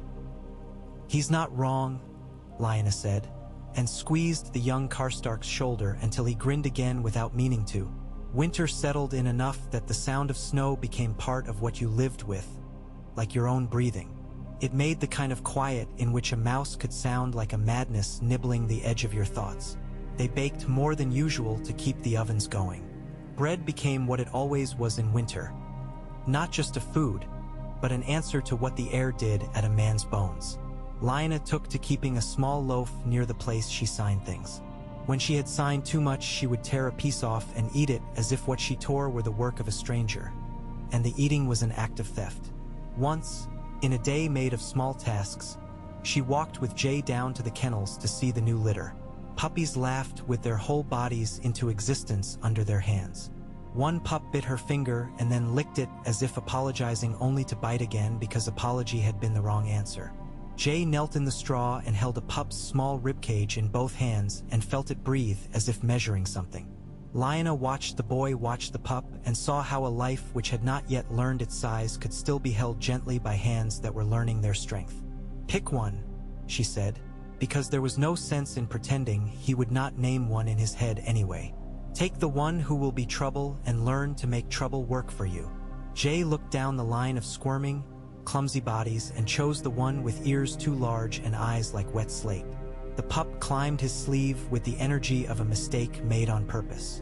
Jay laughed helplessly and let the pup plant paws on his shoulder and lick his ear. Lyanna lifted an eyebrow at Roderick, who stood with arms folded and an "I told you so" already forming in his whiskers. "Trouble," Jay said, nodding as if confirming a report. "I'll call him Trouble. Or no, I'll call him Gorse. He feels like a gorse bush, pleasant to look at until you try to sit on him." "That will be his coat," Roderick said solemnly. "At 6 months, you won't be able to stop petting him without bleeding." Jay tucked the pup into his cloak with the tenderness of someone packing away a secret. Gorse squeaked once, satisfied. Lyanna put her palm on the boy's head briefly, pressing in a blessing that she did not say aloud. That night Jay dreamed of snow that sang and woke with a word in his mouth that dissolved when he opened his eyes. He sat up with a sharpness that brought Lyanna to his door without a candle. She stood a breath listening. He had lost the word and was not dismayed by the loss. He tucked the dream into himself where the other oddities lived. The way he sometimes knew a thing about a person before they told him. The way the gods would felt like a house where someone had just left the room and would come back if he waited. On a day that dawned hard and bright, a man in black rode down from the gift with a cloak that had been mended so often it was more mending than cloak. He gave his horse the reins at the gate and let it choose where the ground was most honest. He was a watchman named Ben, with a calm display that made people think he was not looking when he looked. He had news of the bear, which was now 2 bears or one story told twice. The prints doubled back on themselves in a way that made men frown. Something had scratched at a door on a night with no moon. A man's firewood pile had been scattered in a pattern no drunk would lay out. Lyanna took him into the small hall and set him by the fire where the heat could travel up through the soles of his boots and remind him what feet were for. She listened while he talked, the way men talk when they have done more walking than sleeping and find themselves put in front of a hearth. "It might be nothing," he said at the end, with a shrug that meant he knew it was something. "It feels like a wrong note in the night. You don't hear the song itself if there is one. You feel where the note went off." "Tell me what your hands tell you," Lyanna said. "My hands say I want more men and better roofs," Ben said wryly. "My hands say that the wood takes longer to burn in air like this, and a man says things at night to make his fire grow. Stories he wouldn't tell in the afternoon." He drew his gloves tight. "I'll take 2 lads down from the castle and 2 from the farms that lie closest to the road. Put spears in their hands so their hands don't clutch at their own fear. I'll be back before the next moon if the wind lets us walk." Lyanna would have liked very much to refuse him the boys. She had learned to hate the small ways in which men were right. They were right more often than she could afford to say no. She gave him 2, not new lads, not yet. Lads who had already learned the weight of their own bones and would not wander off chasing a fox because it looked like a running flame. Roderick nodded, not quite in approval and not anything less. "Bring them home," Lyanna said. "I'd like to," Ben replied mildly. "I'll tell them to hang back when they get brave. It's a lesson I teach with my own breath." He left at noon with the boys walking at his horses' heads, spears over their shoulders like branches. Jay watched them go from the wall and chewed the inside of his cheek. He wanted to ask and did not, and won the tavern bet that no one had declared. Lyanna saw him fight that small fight and felt benediction rise in her like a slow heat. Roose Bolton's answer arrived as well, in the shape of a raven and in the shape of a man.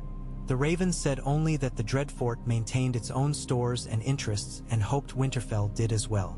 The man said nothing but carried his nose like a flag. He walked through the hall as if the flag had weight. He was the sort of man who never allowed the tones to learn him, and therefore they tripped him without letting him fall. He asked for beer and drank it grudgingly and left without expressing thanks. He saw Jay and gave the boy a long look that said he'd been told a story about him and found the real thing less interesting. Lyanna walked beside him to the yard so the yard could watch him, and he felt watched and disliked it and rode away with his cloak tucked too tight at the throat. When he was gone, Roderick rumbled, "I'd rather bathe in nettle water and call it wine." "He's a courtier who wants to be a lord and is practicing hard," Lyanna said. "I hope he perfects the practice before anyone lets him tell other men what to do." "What does Roose want?" Roderick asked, blunt as a hammer. "To remain himself," Lyanna said, "and to make us work for the same privilege." In the afternoons of restless weather, the glass gardens were a meeting place for people who didn't want to admit they wanted to meet. Old women wandered there to set their bones by the warmth and talk about weather with the air of generals. Children came with baskets to cut sprigs of herbs and looked like thieves even when they had been told to take. Lyanna sat at the end of a long bench one day, watching steam pull at a pane of glass as if it could draw it up like a veil. Across the beds, a septon stood with a girl and pointed at the green in a book and then at the green in the ground, matching the two with patient glee. He had come from White Harbor with a wagon load of books from the orphanage known for cleaning children's faces until they looked like cherubs carved on a cheap stone.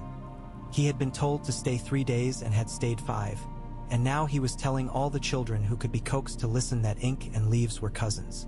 The children listened because his hair stood up like straw and he smelled of the spice he hid in his sleeve.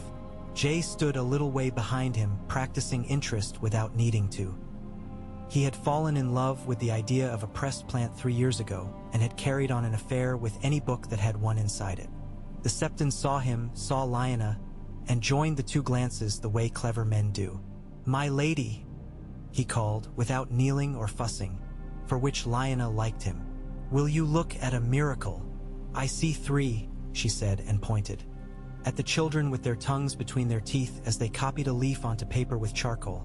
At the beds where winter had been made not to win, and at him who had decided to be useful without being asked. He laughed. He showed her a page where someone had written the name of a thing in a hand too careful to be wholly literate. She read the name the way you read something you might need later and stored it in that map in her head. "Do you believe in miracles?" The septon asked Jay, a question that could be a snare or a gift. "I believe in practice," Jay said. He bent to smell the crushed leaf, then looked up. And forgiveness for what practice cannot do. The Septon looked as if he had been given a sermon and a pie both. He breathed out. Then you will be a twice-blessed man, he said. And a misery to men who think their calling is to decide what a boy believes. He ruffled Jay's hair and seemed surprised to find himself affectionate. On a night with a sky as clean as a note played in an empty room, a messenger from the twins knocked frost off his beard in Lyanna's hall. His horse had thrown a shoe twice. His temper had thrown it thrice. He brought small tidings dressed in the gowns of big ones. Lord Fry felt pinched in his purse and slighted in his pride and wished Winterfell to know both. Lyanna listened and ate apple slices and said, "I imagine he does," in a voice that made the man look to see if she was mocking the Fry, and then look again to see if she was mocking him. She gave him a bed by the kitchen fire and watched him sleep with his mouth open, and in the morning sent him away with a pouch of oats and her respects to the bridge that had made all of the man's life possible. In the same slice of the moon, Manderley's wagons reached the worst stretch of the road. Lyanna rode out with Jory and 20 men with poles and rope and the temper for a fight that would not let them swing. The wagons had sunk to their bellies in places where the road had decided not to be a road. The Manderley teamsters met the Stark men with the kinship of labor. Men with hands like theirs knew the right words to swear. They worked all day in the cold until their sweat turned to ice in the seams of their clothes and the ropes protested in a language that sounded like music. Lyanna hauled on a rope with the rest, boots planted, shoulders square, and the knowledge went through the men with a useful warmth. She was a woman who would pull when a thing needed pulling. The sky was the color of old bruise by the time the last wagon came loose with a lurch that made a small prayer escape even Roderick. 2 women on the last wagon waved, white hair sticking straight out in the cold. They worked at the back and sang a song with a chorus that had something to do with eels and a fisherman's wife and a pie that should not have turned out but did. Jay, who had come as far as the first fork before being ordered back with a look he had learned the meaning of, would later hear how his mother had pulled on ropes and laughed when a Manderley almost fell and caught him by the collar. "Good," he would say to Gorse, who chewed lasciviously on a length of twine under the table. "She isn't all stone. We would starve if she were." Sometimes the nights named their own shape. 2 nights after the wagons came in, Lyanna woke thinking of water. She went to the ramparts and found the world breathing like a great creature asleep, fog rising from the pools in slow confidential speech. A shadow moved against the fog in a way that was not the shape of a man. She narrowed her eyes and realized she was seeing an elk and a ma, and at its side, both more suggestion than fact. The watchman beside her rubbed his eyes and looked again. "It's Herndon Snow," he said when the elk drew nearer, a sort of awe in his voice reserved for men who trafficked with beasts larger than themselves. "He comes when he is hungry, and when he remembers that he is a man in winter and not a story told by men who have beer in their bellies." Herndon was a trapper and a half-wild thing, and his speech came from a place in his throat that ordinary men rarely used. He came to the yard leading the elk like a mistress and carried over his shoulder a bundle that turned out to be mason's cloth, and inside the cloth, a boy whose leg had frozen through the flesh until it looked like a story someone had told and been believed. "I found him at the second stream," Herndon said. He had the way of speaking of men who did not waste words because words took heat to make. He had built a shelter that turned its back to the wind. Not smart, but he was right to try just there. There are stones that change the sense of cold, if a man knows them. "He will keep the leg," Lyanna said, after the healer had looked and hummed and set small jars like soldiers on a table. "He will curse me later for making him keep it. For now he will bless me for saying so." Herndon ran a hand down the elk's shoulder. The elk, who had no name that men could know, looked back as if assessing Lyanna and finding her weight acceptable. Herndon's eyes were the color of creek water under ice.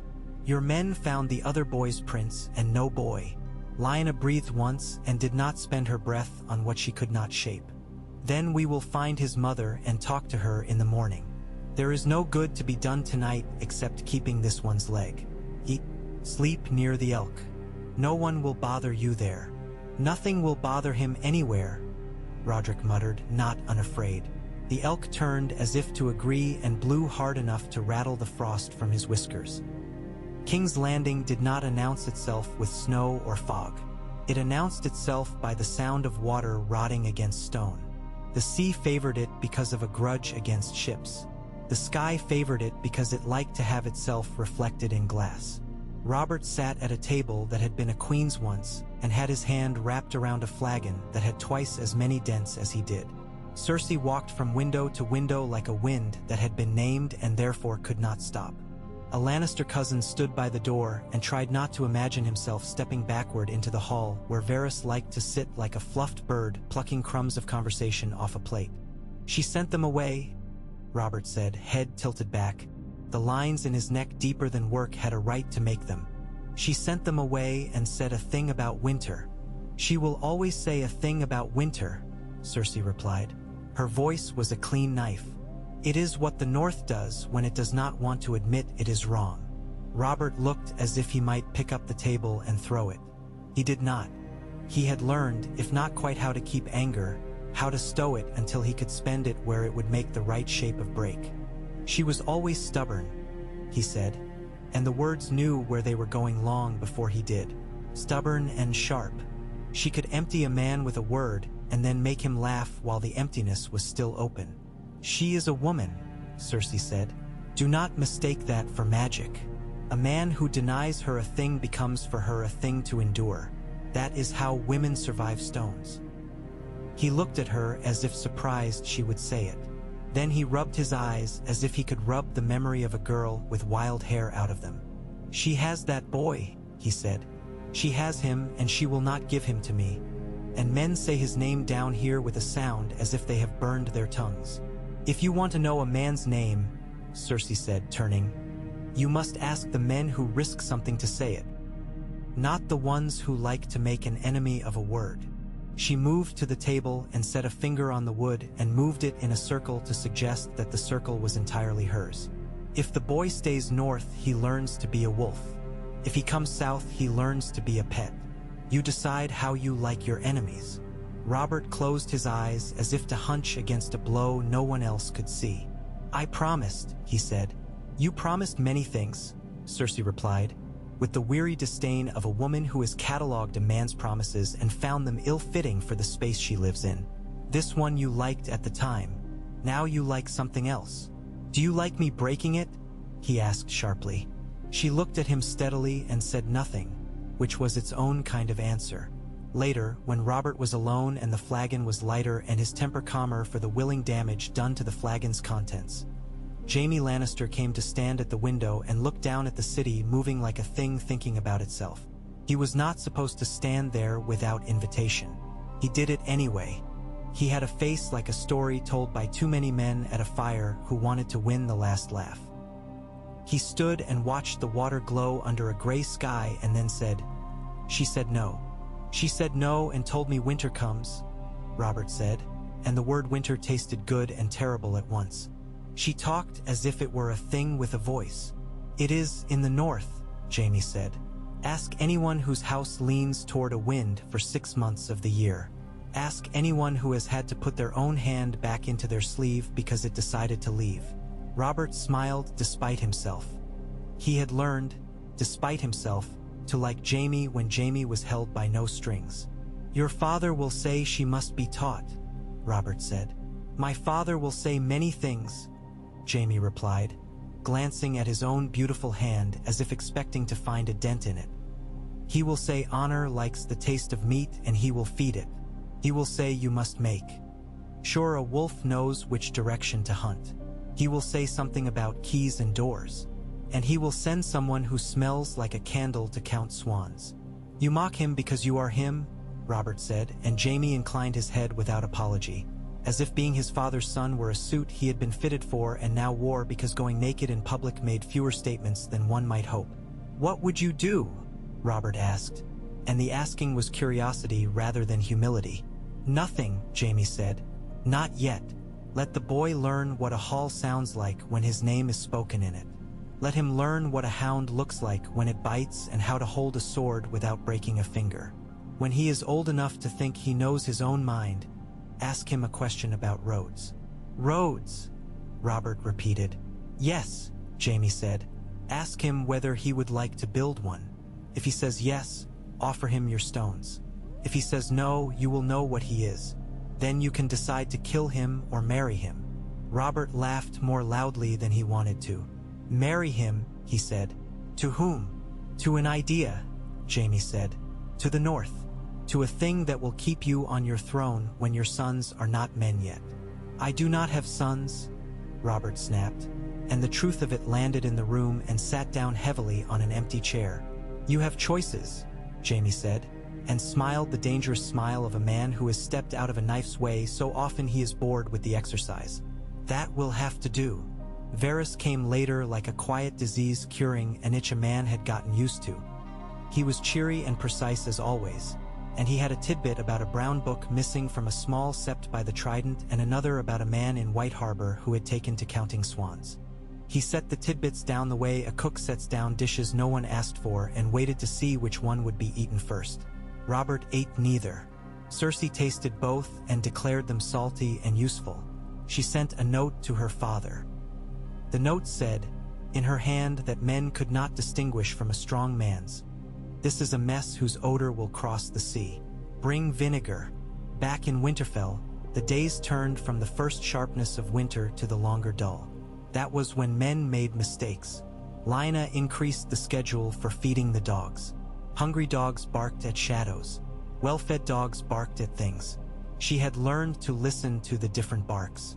Jay learned them in a week and could tell you which dog lay to the west of the third gate and which lay by the old bakehouse door by sound alone. Gorse learned to run at his heels and stop when Lyanna called and sit when a stranger approached. He did not learn not to chew boots. The castle's boot population suffered. Lyanna had 3 pairs of her own mended in 10 days. Roderick threatened to have the pups served with carrots. Jay informed him that the cook did not have a pot large enough. When Gorse dragged half of a small sled halfway across the yard because the rope had looked alive and he felt obliged to end it, Lyanna watched him and thought, this is a creature that will love speed when his bones learn it. She considered the wisdom of men who give themselves to speed.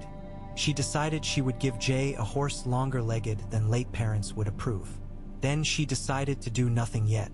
At the next winter hearing, a woman from a far-flung holdfast brought a loaf, 2 onions, and a story about a dead man that had walked into her kitchen and stood staring at the fire until her youngest child woke and called it duh and then began to scream. It walked back out, the woman said, folded into herself with the cold of it. It walked. Men say my boy dreamed and I believed him, and now I have made a lie into a whole house. But I was there. I saw it with my own eyes. It was wet. It smelled like something that had been taken out of the earth and taxed. Lyanna did not take her hand or feed her a lie of comfort. She said, "Do you have the boy with you?" The woman pulled a child forward by the shoulder, a thing small enough to carry and large enough to have opinions about being carried. The boy looked at Lyanna, then at the fire, then at the floor. He had a cowlick like a flag of surrender. Lyanna went down off the dais and crouched. Her knees complained and she did not tell them to speak. "What did you see?" she asked the boy, as if asking about a sled. "A man," the boy said, "and a shadow." "Were there 2? Lyanna asked gently. "Maybe," the boy said, and the uncertainty had nothing to do with fear and everything to do with a child's respect for the exactness of the real. "It was different when I looked sideways." She stood. She nodded to Roderick. She nodded to Luwin. Neither of them said, "What shall we do?" because they knew the answer. The thing they had always done. They triple-bolted the far outbuildings.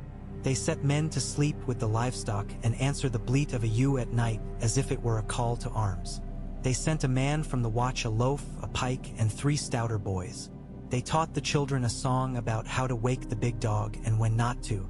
After the hearing, when the hall was nearly empty and the fire had fallen to crumbling logs and coals, Jay set a small piece of bread on the stone at the edge of the hearth. Lyanna watched without seeming to. He murmured something neither pious nor superstitious, but something of his own making.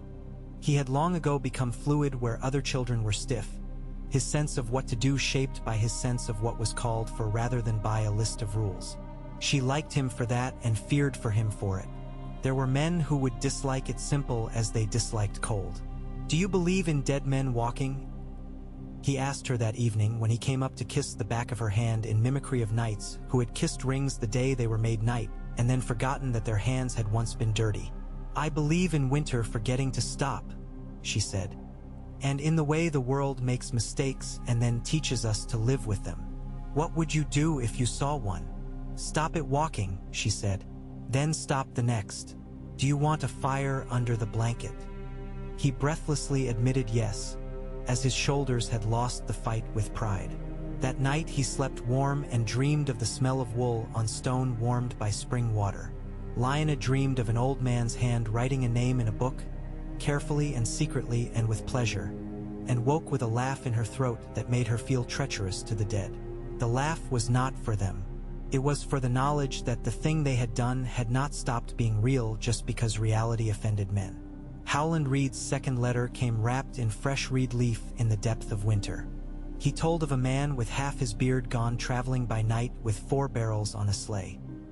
He told of a song the frogs had sung that made him look up and step aside and thereby miss the place where the ground had decided not to carry men that night. He told of a woman with a voice like the brown water under ice who had seen a candlelit figure follow a goose and fall into a pool that was not a pool but a thing that had been water once and had turned into something else. He told of laughter as soft as moss, and Lyanna did not ask whether it had been human. The man without half his beard never reached the Dreadfort. He told his story to a tree, and the tree told the story to the wind, and the wind forgot it. The barrels reached the Dreadfort anyway because Roose Bolton had ordered barrels from Lannisport and would have them if he had to follow a crow home and persuade it to lay eggs of iron. Lyanna let him have his barrels because the North knew the difference between what you could stop and what you could not, and because she was saving her temper for a day when it would do something other than warm her throat. In a bright crack of weather when the snow was hard-crusted enough to hold a man for 3 steps and then give way with a crunch that put an ache in the teeth, Lyanna and Jay rode out to the winter pastures. She wore the cloak people who loved her thought she did not like because it made her look too much like a lady. She liked it very well. It was warm where it needed to be and meant in one glance that a woman would not be mistaken for her cook on a day when the cook wanted to do her work without being asked to give opinions about fences. Jay rode the small, tough horse whose trot kept him honest. He had learned to stand in the stirrups when the horse took a bad patch. He did it now without thinking and looked proud of himself only in the smallest possible way. They saw the shepherd who had earned himself a month with the sheep. He had learned patience the way men learned it most often, by being forced to. He had learned, too, that a sheep will not be called an idiot in a voice that makes a wife flinch. He nodded to Lyanna and then to Jay. He let the nod to Jay be a hair deeper. Men who have learned to measure themselves by someone else's witness learn generosity in a backhand fashion. They saw a trout curled under ice in the stream, its color dulled by cold and light, its life held at the speed the ice allowed. Lyanna watched it with the strange pity she had always felt for things that were exactly what they were supposed to be. It made her think of Rhaegar's profile under a pale piece of sky and the way he had said words as if they had been written above them and he were only sounding them. She let the memory drift past. She had long ago learned that some memories were like the trout. They could not be caught and would break your hand if you tried too hard. They ate bread with salt pork in a fold and drank something hot that tasted like mercy. On the way home, the sky changed, not its color but its posture. Lyanna felt the hairs on her arms react under her sleeves. She reined in and looked around her like a person who has lost a thing and is trying to convince the world to help her find it. "What?" Jay asked, following her eyes as if he could catch the same change if he stared at it. "Listen," she said. They listened. It was not a wind. It was not a bird. It was the quiet before a thing decided to stop being a thought. It lasted a heartbeat and then was gone. She smiled, because a woman fears a thing less when it shows she has heard it correctly. "Just that," she said. "Sometimes nothing is what it is. But if you didn't hear it, you would not understand what the something is when it comes." That night the gates breathed white with the hot breath of many animals, and the kitchen hammered itself into a mood to feed 20 men more than Winterfell housed. Around midnight, by the 8th bell, a whistle sounded at the outer postern. A thin, fierce little note that seemed to come from the stone. Men slept in their leggings and ran with boots half-laced. Jory threw open the door with a cold-smacked oath. A ragged figure fell into the lamplight. He smelled of bog and smoke and a fish that had not been collared properly. He had a reed whistle between his teeth, and his teeth were chattering because he had not remembered to remove it. Howland's man. He fell like a bundle of clothes and then sat up and used the whistle to wipe his mouth. They found the dry path, he said through lips that disliked their own voice. Not all the way. A piece. They'll try again. With carts. A little cart that makes no sound. A thing pushed by men without colors. They marked a tree with a stain that would not wash when the rain came. My lord says make the many-eyed dog watch. There, Lyanna said to the empty air. That's something. She had been waiting for an imprecise thing to become itself. Here it was, doing her the courtesy of taking a proper shape. Dawn found her on the wall again, talking to a gull she knew by the nick in its wing where some boy had thrown a stone at it and the stone had missed the aim it wanted in. Taken the wing anyway. She offered it a piece of bread soft as a kiss, and when it took it she laughed outright because the gull had learned to take the morsel with its beak and drop it on the battlement beside her and then pick it up as if to say, see, we have manners too. By midday, men had been put along the points where a cart would have to be pushed if it were to be pushed at all. They had been told not to kill in the first minute and not to hesitate in the second. Lyanna told them, if a man's eyes move like a fish in a dish, take him. If his hands move like a man whose hands have never lifted anything heavier than a cup, take him. If he smells like wax, take him and make him talk before the breath gets out of him. Let him think he can buy you with southern coin. Let him spend it. Then show him the North's money. It looks like rope. Jay watched the men go with a look that made Roderick glance twice. Serious, counting, not hungry. That night he practiced with a bow until his fingers forgot that the skin over them once had not been callous. Lyanna watched him and felt the old ache that said this is the thing puppeteers love. A boy who wants to be useful. She would teach him to break strings as easily as he took orders.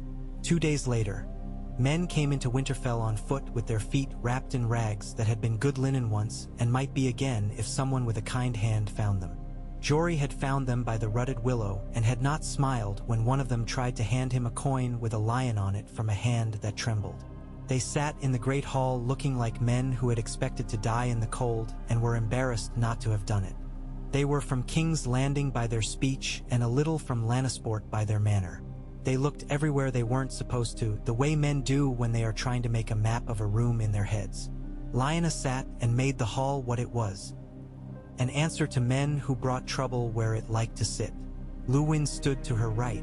Roderick stood to her left with his arms loose and his stance not. We were sent to look for a bird. The tallest man lied at once. A bird that is said to live only in the north. It has a white wing and a black wing. I have a boy who believes in that bird, Lyanna said pleasantly, and saw the man mistake that for softness. He believes it sings only one note and then goes quiet for a year. It's true, the man said, relieved into folly. Lyanna tilted her head. We will talk, she said.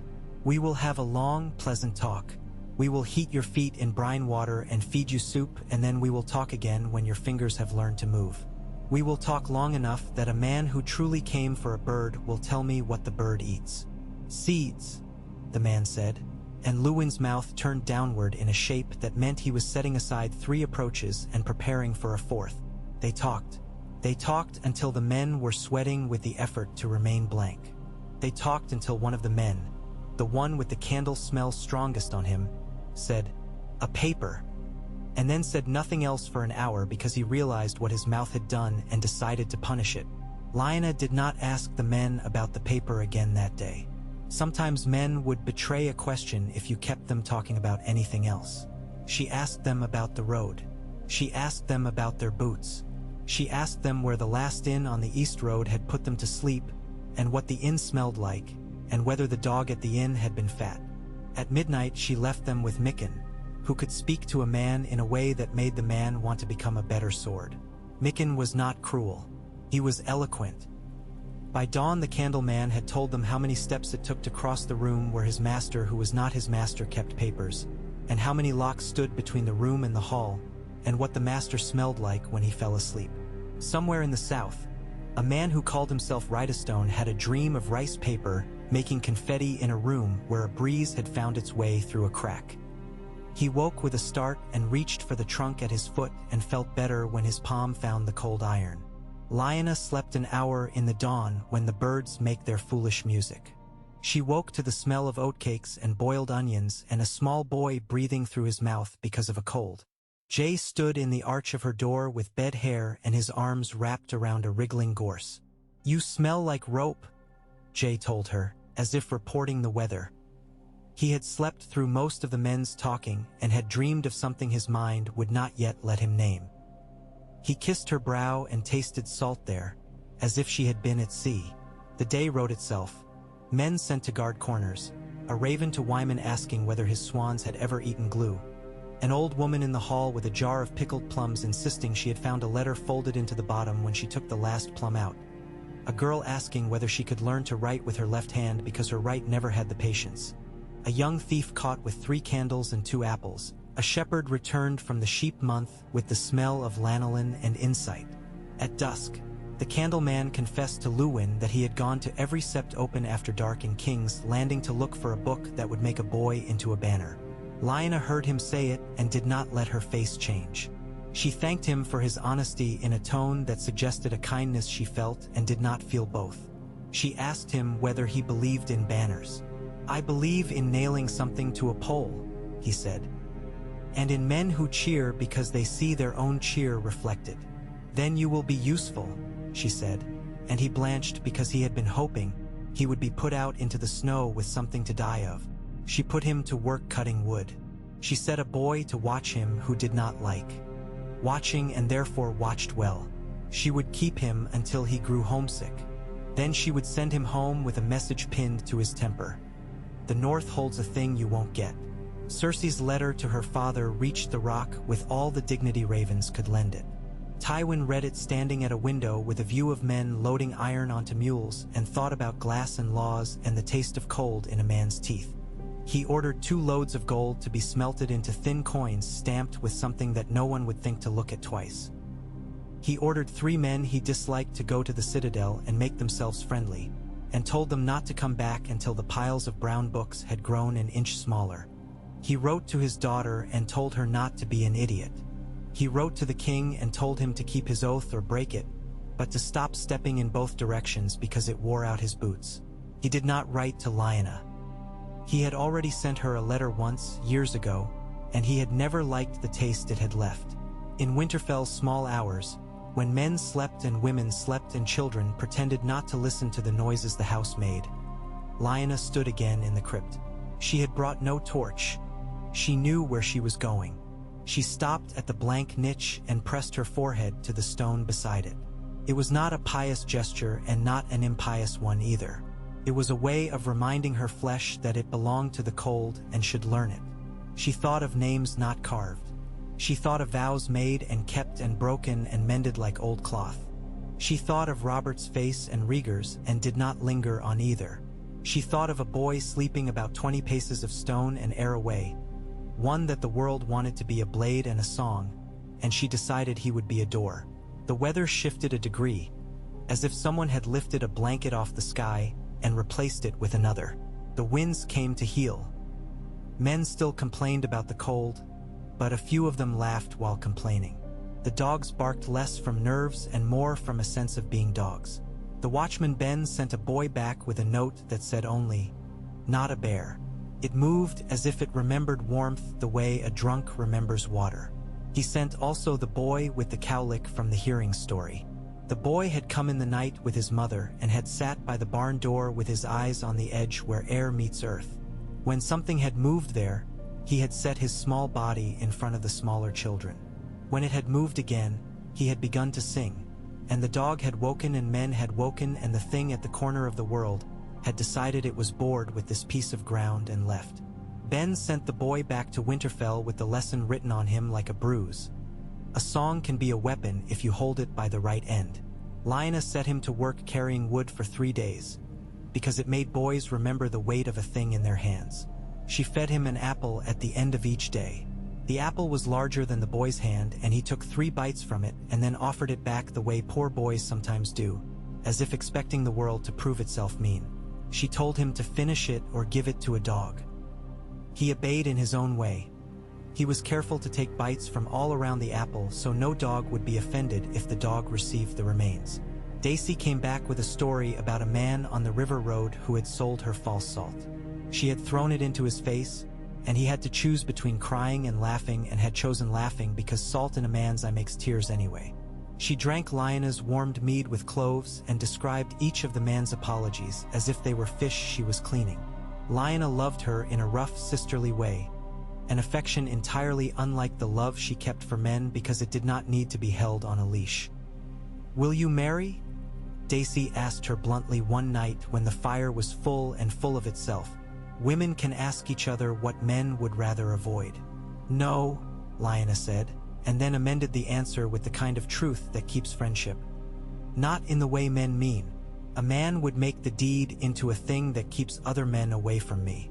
I need men to come near and leave as they are bid, and not try to put on a glove to touch a thing that is theirs and not theirs." "I'll tell the island," Daisy said, pleased. "They will take it as permission to be themselves." "Tell them what they already know," Lyanna said, and smiled.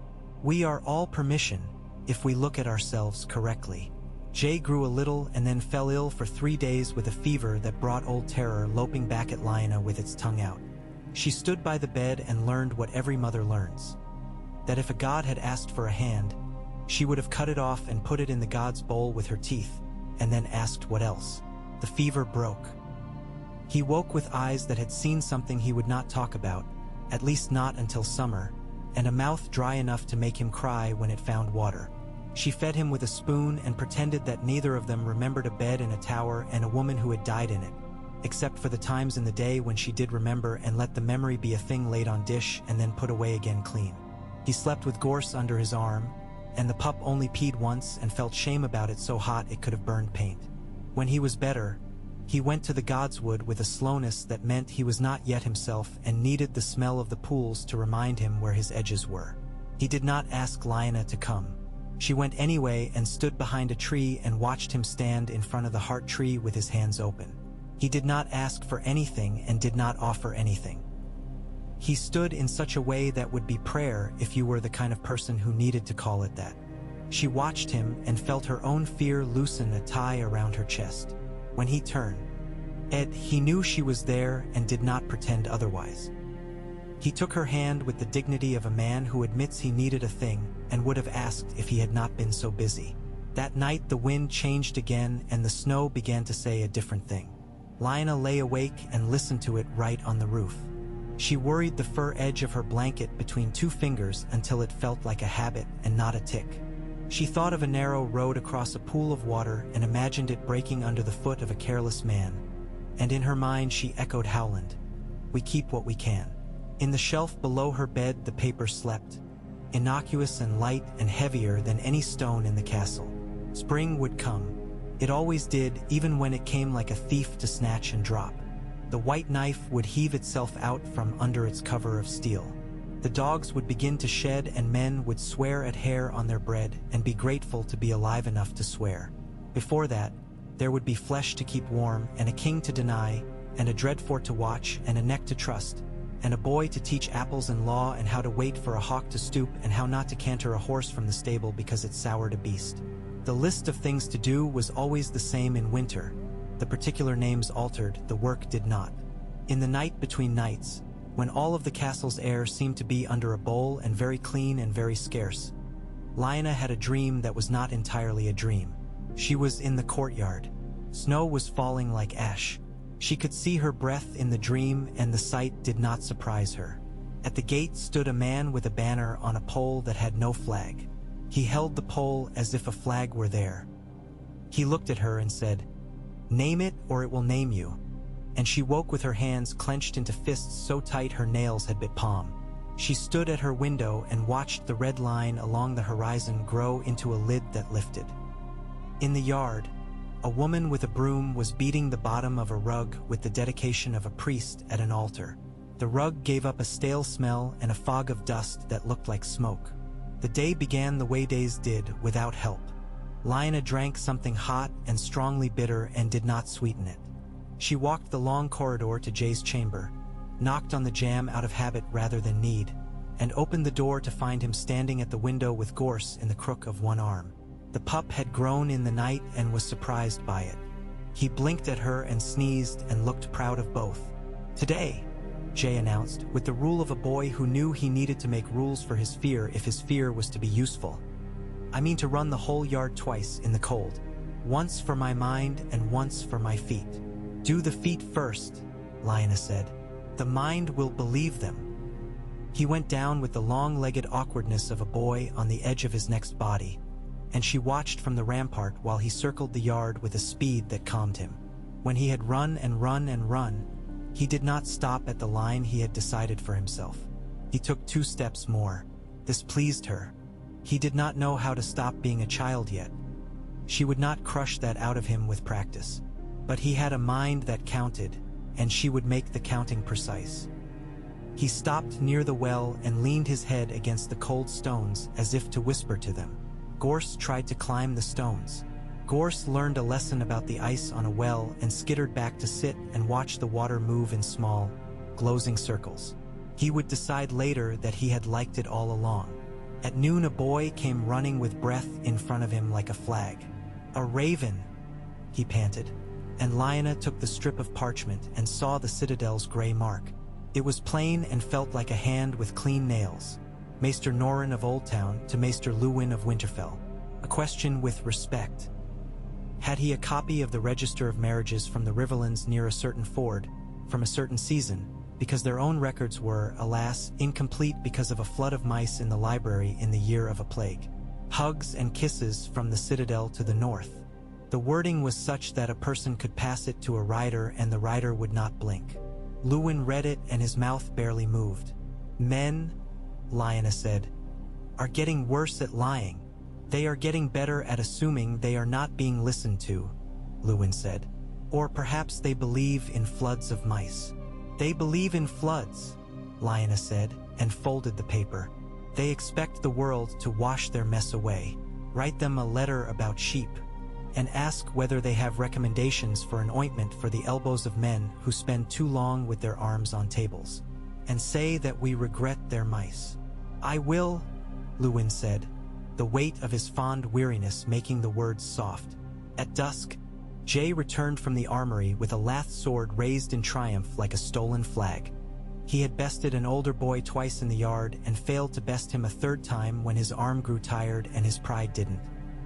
He came to her and told her both truths without needing to be pride. She kissed his head and told him he could be proud twice and careful thrice. He went to eat, sweating and hungry, and the smell of his hair in the cold made the air fragrant to her in a way it had never been when she was a girl. Love changes your nose. When the night was heavy and the fire had gone to a mound of breathless coals, Lyanna took out the paper from the drawer and read it by candle with a hand that didn't shake and a mouth that had learned the shapes of both truth and deceit. She did not read it often, but when she did, she read the words aloud under her breath because words you speak enter the world and have to comport themselves in it. When she had read it twice, she set it down and looked at it until it was a piece of animal skin with marks on it and not a god. She put it away. She went to bed and slept as well as a woman could who had ordered 2 men set to watch for a cart, had taught a boy to run past his mark, had given a thief of apples an extra piece of bread because she had caught him giving 2 of the stolen apples away to boys smaller than himself. She slept as a person does who knows that mourning is a kind of debt that will be paid whether she wants to or not. The morning, when it came, brought the cart. It came with a slowness that made it visible before it was there. 2 men pushed it. Each wore a hood. Each wore the posture of a man who had been told how men in the north walk. They walked too carefully. The cart was an ordinary cart fitted with runners. It was empty. It was heavy. Men who had always moved carts did not look like that when they moved carts. Jory watched them with his head cocked, the way a bird watches water. At the gate, the men smiled and said words about a sick child whose ribs could be counted. about a blanket to be fetched from a cousin's sister's house beyond the turn. The watchman smiled back as if he had heard those words before from a man who had needed to name something and, finding that child worked like a key, had named it.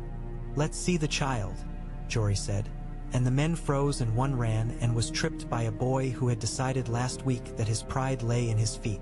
The other man took 4 steps on ice and made a noise like a foolish goose and fell and cracked his pride. They were brought in. The cart was brought in. It had a bottom that was a top on hinges. The top opened to reveal nothing more than a space made to lie in. It was an empty box that had once been a nest. The men sat on benches and sweated. Lyanna did not hurry. She came when they had been allowed to fear. She smiled enough to make a man think he might be rewarded for the truth. She did not reward the first truth, which was the truth made by men when they were invited to invent truths. She rewarded the third one, which was the one they had backed into because they had trapped themselves with their own invention. They had been told to carry a man, not a boy. They had been told to carry him if they could and bury the box if they could not. That, she confessed to herself later alone at her desk, was art. It hedged a bet correctly. You ask men to do an impossible thing so they will discover the limits of their own smallness and distract themselves from yours.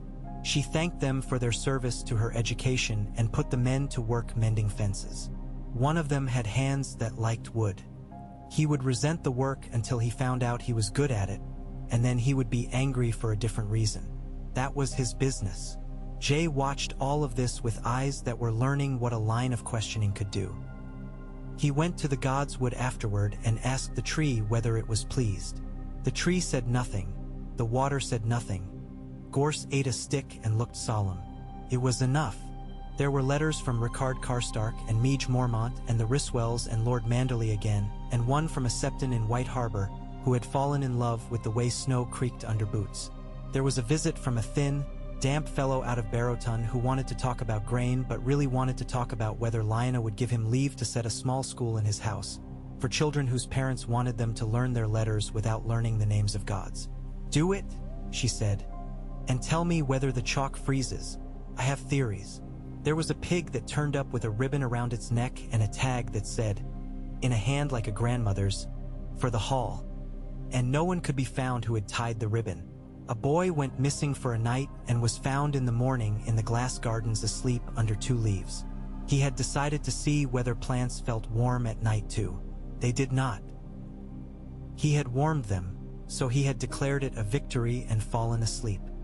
He was whipped lightly in the afternoon by his mother, and the whipping did him good and did not harm him. Lyanna gave him a small violet grown entirely because someone with a sense of humor had planted it in winter so they could laugh when it became itself. He ate it and declared it unsatisfactory and then cried because he had eaten a flower. Children cannot be predicted. On a noon that wanted to be an evening, Lyanna walked past the armory yard and stopped because she saw what Jay was doing without being told to do it. He was teaching another boy to hold the sword with less bravery and more sense. He was not telling the boy he was wrong. He was telling him how to be right. He had learned that men grow where they are watered, not where they are beaten. He made the boy change his hold and then change it again and then said, "Good," in a way that made the boy listen. He looked up and saw her and was embarrassed, because a boy is embarrassed to be caught being careful. She nodded at him and did not smile, because he was doing something noble and proud and deserved dignity in response. She kept walking and felt the muscle under her breast loosen, as if something had been gripping it. Later, in her solar, she read a letter from a woman in the mountains who had delivered a baby alone in a stone hut while a storm knocked at the door, and who now wanted to know whether the child could be seen at Winterfell by the healer because its breath sometimes became too shallow when a wind changed. Lyanna sent a cart and a blanket and a jar of something sweet. She sent a second blanket, though she did not say why. She had learned to count blankets and send more than was needed because a good blanket travels. The next morning a hawk, perhaps the hawk that did not circle right, came to the outer tower and sat. It sat for a long time. It did nothing. This was somehow ominous and then not. Jay went to the tower and sat inside the watchman's little shelter with his legs drawn up and his chin on his knees and watched the hawk. See, he did not try to name it or own it or ask it for an omen. When he was cold, he went down again. He ran laps around the yard until he was warmer. He returned to the tower and sat again. He learned a thing about attention that day that no book had taught him. He came to Lyanna later and said, softly and simply, "It is nothing." And she nodded, because a nothing seen properly is a thing that will save a man's life later. A fortnight later, when the cold had turned mean and then merciful and then indifferent, the boy who had been sent to the watch with Ben came back early with hands raw and a face like stretched leather and a story he kept in his mouth for 2 days. On the third night, when the fire had burned low and made the coals look like the end of a long anger, he told his story to Jay without warning. Jay was too young for such a story and exactly the right age. The boy spoke flatly, the way men do when a story will make them shake if they give it voice, and spoke of a thing seen at the edge of the wood that moved its head in a motion no animal used. He spoke of a silence that fell on men like a web. He spoke of a track that filled with frost while men watched it. Jay listened and did not interrupt and did not imitate fear or courage. He let the story be what it was. When the boy was done, Jay put the last of his bread in the boy's hand and said, "Eat. Your teeth will be happy to work." Lyanna said nothing to the boy afterward. She said to Jay only, "You did right." And he did not ask which part had been right, because he had learned that sometimes all of a thing is right even if none of its parts are noble. Men in Lannisport who had been told to be friends with the Citadel began to smell like vellum and sardines. They sent word to Tywin that the brown books were fewer by 3. Tywin sent back a message that read only, "Begin again." They thought the message cruel. It was simply practical. And all the while, through letters and carts and pups and howling and the learning of how to hold a blade without draining the hand of blood, Lyanna kept the pace of the castle steady. A house builds a rhythm. Mothers do. Men with a taste for solitude pretend not to. She did it by walking the walls. She did it by sitting at the end of a bench at the glass gardens. She did it by asking people what the weather smelled like to them and believing their answers. She did it by refusing to give away a boy for a promise that would bind him and not the man who made it. One morning, deep into a winter that had at last chosen the shape it wanted to wear, Lyanna found on her desk a small bundle wrapped in silk. She had not heard the door. No ink on the floor betrayed the feet of its messenger. Gorse sniffed the bundle and sneezed. She unwrapped the silk. Inside lay a sprig of winter blue blossom and a feather white at the tip and dark at the root. There was, folded in the silk, a note that said, "We name it when it comes, not before." She lifted the feather and turned it, and for the first time felt the memory of a name she might one day have to speak aloud like a blade. She put the feather down. She wrapped the silk around the blossom again and put it away. She stood at the window and looked out at the yard and watched Jay walk the length of it with his hands tucked in his sleeves and his head bent against the wind, and thought, "I will make him a door, and behind him I will put the north, and in front of him I will put the north, and when the wind comes I will show it a house that breathes and does not bend the way men like to make houses bend." That evening a moon rose thin and clear and sly. Men called it a hunter's moon in some places and a thief's in others. At Winterfell it was just another cold thing pretending warmth. Lyanna let it do its pretending and went to bed with her hand on the drawer and did not open it and slept and woke twice and slept again. She had committed to the work of living. It was a hard kind of vow. Calls you at bad hours. It has no tune and you have to hum it anyway. She had learned to keep to it and leave the other songs quiet until called for. By the time the snow took on that particular slump that suggested it was listening for its own end, Lyanna had made the habit of taking Jay with her when she walked the lines of the outfields. He counted fence posts. He greeted men by name and remembered whose sister could sing and whose mother had died in the autumn when a cough went around and collected what it could. He learned where the ground held heat. He learned how a bird's shadow could make a whole field lift its head. He learned when his mother's quiet meant she wanted talk and when it meant she wanted silence. He learned to leave her alone by a rock sometimes and walk to another rock and sit there until she came to him. On one such day they found a rabbit sitting unreasonably still in the middle of a field. It did not belong there. It did not act like a rabbit. It sat and made a small line of steam and watched them. Gorse saw it and did not bark and did not run. His hackles went up. Jay put a hand on the dog's neck and felt the hair bristle under his palm and did not pull the dog closer or push him away. They let the rabbit sit. They watched it until it moved in a motion that did not look like a motion and went into a small drift as if the snow had opened its mouth. There was nothing mad about what they had seen. It was the kind of thing the world does when winter holds all the notes and chooses to play the wrong one. They went home with the light lowering behind them like a lid, and when they reached the yard, the kitchen had set bowls on the long table and steam rose from them, and the sight made men gentler. Lyanna sat and ate and listened to a boy describe an eel he had once seen that had been longer than a man's arm. She listened to two women argue about whether a wool was better dyed with onion skin or a root no one could name. She watched Jay offer the last pie of his bread to a girl who declined and then ate it while looking at him as if he had insulted her. She watched Roderick cut his meat with a concentration that suggested war. She watched Lewin pluck a hair from his sleeve and smooth it. She watched the hall. It watched back, and the watching made love between them the way the North had always made its love. By seeing and then seeing again and then doing a thing anyway because it needed doing. When she slept that night, she slept so well that when she woke to the horn at the gate, she was angry at it. Not because it had sounded, but because the sound had stolen a piece of a dream that had been about riding at a trot that felt like prayer. She swung her feet out of bed with a motion that had learned the bad manners of winter. She went to the window. Below, at the gate, a figure on a horse held a banner rolled tight. He did not unfurl it when they opened to him. He entered with his face cold and set, the expression of a man with more message than he liked. He brought a royal summons again, and not just to her. The call was broad, a call to the north, a call to the riverlands, a call to the vale, a call to the west, to speak of roads and bridges and grain and men. A great council not called so and not meant to be honest. The careful words filled the page like a man's breath fills a room when he has no plan beyond not being alone with his own smell. Lyanna read it. She set it down. She took up a new sheet. She wrote, "Winter makes liars of schedules. If the king insists, I will send a man both clever and insolent. If he will not have insolence, he will have truth. If he will not have truth, he will have silence." She sealed it. She gave it to Jory to give to the rider who had brought the summons.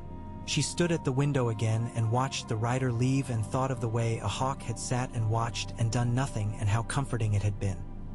She thought of being nothing, and she smiled because the thought was ridiculous. She had been born into something too loud to permit it. In the yard, the snow softened. Dogs slept. Men drank and did not get up. Jay read a page and did not turn it for a long time because the page was full even before it received more words. Lewin sharpened a quill and then another, planning for the day when he would write something that mattered and the day when he would write something that mattered less and wanted to be written more. Roderick whet a sword that had already been whetted beyond sense because he liked the sound and what it did to his temper. Daisy Mormont, on Bear Island, told a girl a story about how a Northwoman had told a king no and the girl said, "Good," with her mouth full of bread. In the neck, Howland Reed set a reed boat in a pool and watched a frog jump onto it and said, "You captain," and laughed. In Lannisport, a man smoothed a brown book he was not supposed to be smoothing and whispered to it to make it better and then cried because it did not become what he wanted when he asked. The world went on. It had learned to make a rhythm even when men tried to break it. Lyanna put her hand on the stone beside the window and felt it cool. She thought, keep. She thought, teach. She thought, endure. She thought, open, shut, open. She thought of a boy and a door and a wind and a banner that had not yet been born. She thought of a hawk sitting and doing nothing and making that do the work of a story. She thought of the way a child says a name like a seed. She thought of names that would come. She thought she was ready and she knew she was not, and she understood that the difference did not matter. The work would ask for her and she would give it what she had. The wind changed again, or the house did, and no one remarked upon it. That was as it should be. The storms that make songs of themselves are not always the ones that break you. The quiet ones ice your boots slowly and show you how to learn a new way to walk. Lyanna learned. She made the house walk with her. And beyond the walls, beyond the slowly softening fields, the paths through the neck shifted a thumb's breadth. and south of that a man with a careful face read a letter from a daughter with a careful face and smiled without humor and sharpened his quill, and north of that a bear that was not a bear moved exactly once as if it were thinking about what to do with a tongue. In the hall, Jay held a pup and laughed at the way its paws dreamt when it slept. The sound carried up to the tower and down to the crypt with the odd precision of winter, and a woman at a table put down her pen because the sound had filled the space where grief might have slipped in and made a nest. She rested, then, and that rest was a thing she had had to learn. She did, and because she had, the house breathed.